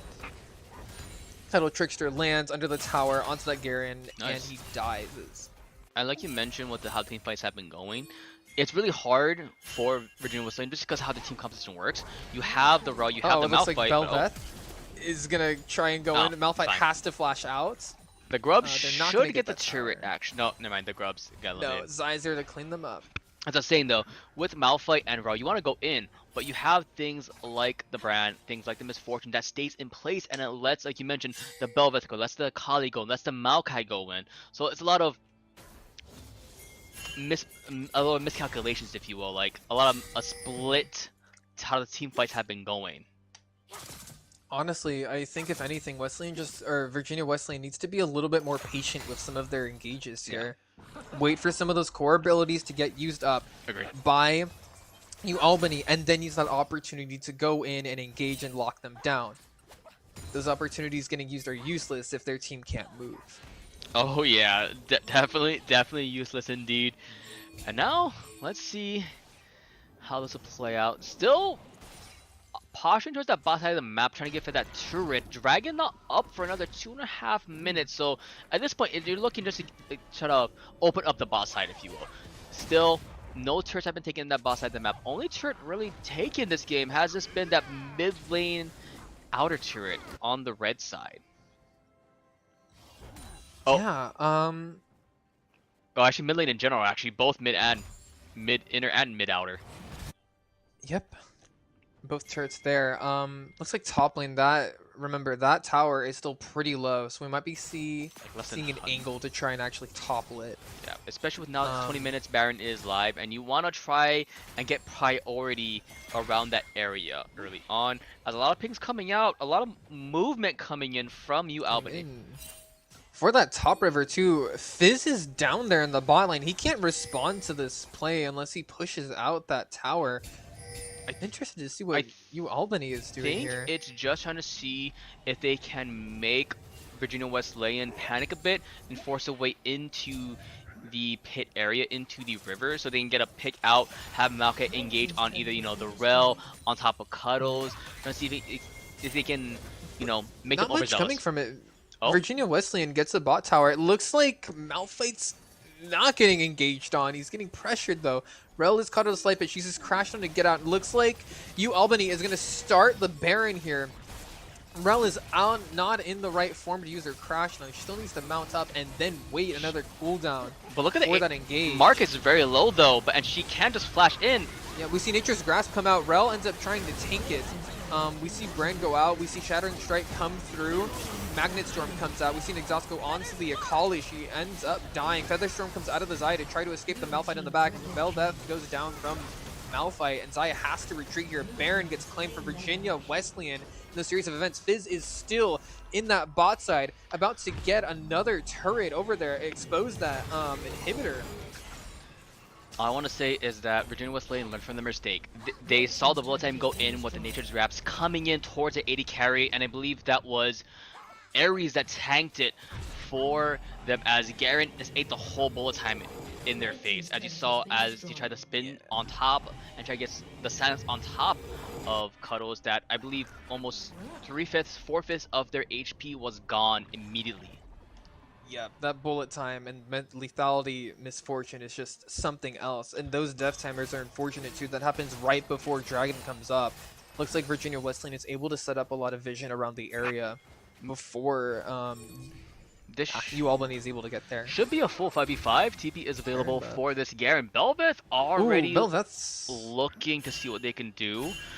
Garen, like you mentioned, TP available. Malphite also has TP, a little bit of a quarter of the way there until ultimate is ready, and that is when you want to see the fight happen. But TP coming in already from Nathan. Nathan's going to be separated from his team a little bit. We're going to see a TP come in from the Malphite. It looks like UAlbany is going to try and get this drag down, and ultimate goes off on the Akali Storm Surge. There's a lot of damage. Shattering Strike lands onto 3 people. Garen's going to try and go in onto the backline. Rel ends up almost dying to that Xayah. Xayah flashes for Garen, dies from the misfortune. Fizz gets that Maokai. Nature's Grasp comes out, but it's not enough. Bel'Veth and Xayah are going to have to retreat here, but they're getting chased down by the Rel, by the Brand.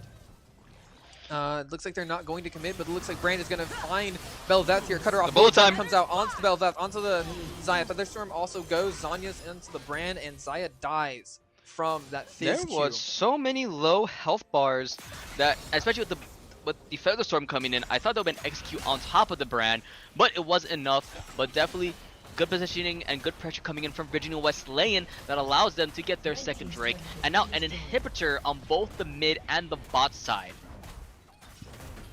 Great pressure. Great start to the fight with that Fizz ultimate there. And getting that Storm Surge activation onto that Akali, it absolutely destroyed her. There was no coming back from that. Beam, and I opened my eyes and Akali was gone. And then Brand did things, and yeah, that was how the team fight went. But yeah, like you mentioned, really good early picking coming in from the Fizz, making sure they take away one of the 2 big things that have been working for UAlbany. It's the Akali just going in and getting a lot of damage onto the backline of Virginia Wesleyan, along with Aaron just staying alive in his team fights, and make sure they split off from the team and get them low is how how they won that and how they got their second Drake. Yeah, Xayah also did get a little bit too distracted, I think, trying to execute that Rel in the back. I think she should have been focusing the rest of the team, or trying to at least front to back get some feathers in to recall at least later on. Chasing Rel there isn't really worth it once the engage is just spent. She's already low. Probably not going to come back in again. Like, yeah, chasing a little bit too far. And we look at the timers now. It's pretty much even for both Baron and the Dragon, but with Baron buff finally departing for Virginia Wesleyan, it's a little bit of a low state, if you will, for these 2 squads. But and if you are UAlbany, there is some plus to this. You do have more opportunities to farm, the mid and the bot wave, as the super minions are coming into you. That's more opportunity for gold in your pocket, as currently you're only down 9k in the gold department. Last game we saw a much bigger gold differential between the 2 teams, so they're still maintaining some sort of win condition, if you will. Really curious to see how this is going to go. Aaron is quite far behind in terms of levels from his counterpart, Cuddles. I think a big part of it is just because of Cuddles having a lot of solo EXP compared to My early game. Aaron, just because the early game, yeah. So it's been, I think, pretty much since like the 7 minute mark is when Carlos has been having this sort of level lead. But the gold should be even, in my opinion, in these two bot lanes. If we can just do a quick switch through right now, I do want to see the gold differential possible. Or not, that works too. Feels bad, man. There we go. Thank you, Scoots, I love you. It's okay. But yeah, it's pretty much a slight lead in favor of the Zai of Aaron. So pretty much it's even though the kills are sort of, actually everything's pretty much even, really. Yeah. And then Some and then jungle is just, yeah, Brand doing Brand Yeah. things. We mentioned it earlier in before, you know, in picks and bans, Brand is probably top 3, top 4 jungles right now, I want to say, overall in this current hectic lull state. I do not like it at all, I'll be honest with you. it's a little worrisome. Yeah, I mean, there's a lot of things being played everywhere. Just Teemo supports the thing now. Apparently, number. Oh, it looks like we're gonna see Nature's Grasp come out. They're gonna try and chase this Malphite over here. We see Garen flash onto him, try to get the silence, but no dice. Malphite just kind of walks along, goes where he pleases. Yep, he's just waddling everywhere. A giant rock just rocking everywhere, you know. Yeah, quite a bit of investment from Albany though, which is pretty bad considering this dragon's gonna come up in about 20 seconds. They don't have Nature's Grasp, and Garen's flash is now down for this. Yep. This might be a very good opportunity for Virginia Wesleyan to take command and engage in on them here. We see Brand get a nice WQ combo onto that Maokai. He's now half HP. Yeah. It looks like Albany's going to call for the Baron as Virginia Wesleyan goes for this Mountain Drag here. That's a very ballsy call, in my opinion. With the Baron, they're able to push more in that bot and mid lane. Uh-oh, it looks like Rel and MF are going to walk up, run to that Baron as fast as possible. They're grouped up looks too. like Virginia Wesleyan realizes what they're doing. Looks like we see the Fizzle go onto the Baron. We see Bullet Time go off. We see Magnet Storm crash and land onto the Zai. Shattering Strike goes through. Storm Surge lands onto the Zai. We see Malphite go onto the Bel'Veth and onto the Maokai. Bel'Veth is left alone by herself, and she goes down to the MF auto Q. It looks like the team here is going to push in towards the base. Akali does have Baron, so she might be able to maybe defend, but it might also be looking like Virginia Wesleyan is looking to end here. The inhibitors The respawn inhib though. comes up.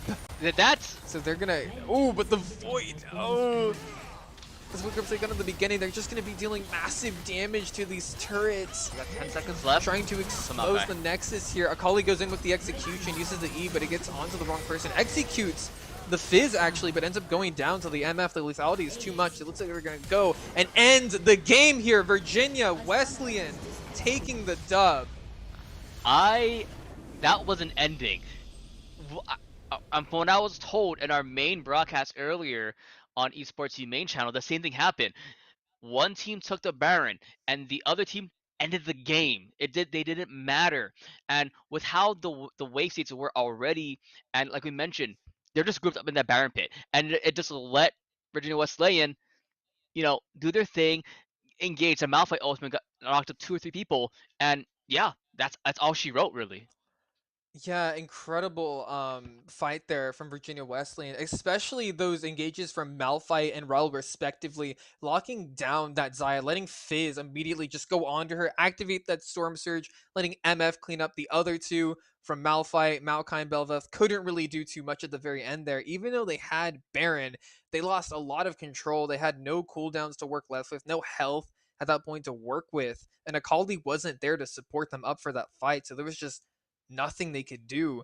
Akali couldn't defend base of the Baron. There was just way too much of a siege happening from that team. Indeed. But yeah, what a game to see for these two squads. And I believe right now for the overall standings, I believe both these schools should be 1-1 now, 1-1. So, you know, very good. You know, this it's still early on. It's only week 2 of 7, so they still have more games to play overall in this ECAC contenders division. Yeah, please continue to support them. They were both really great today.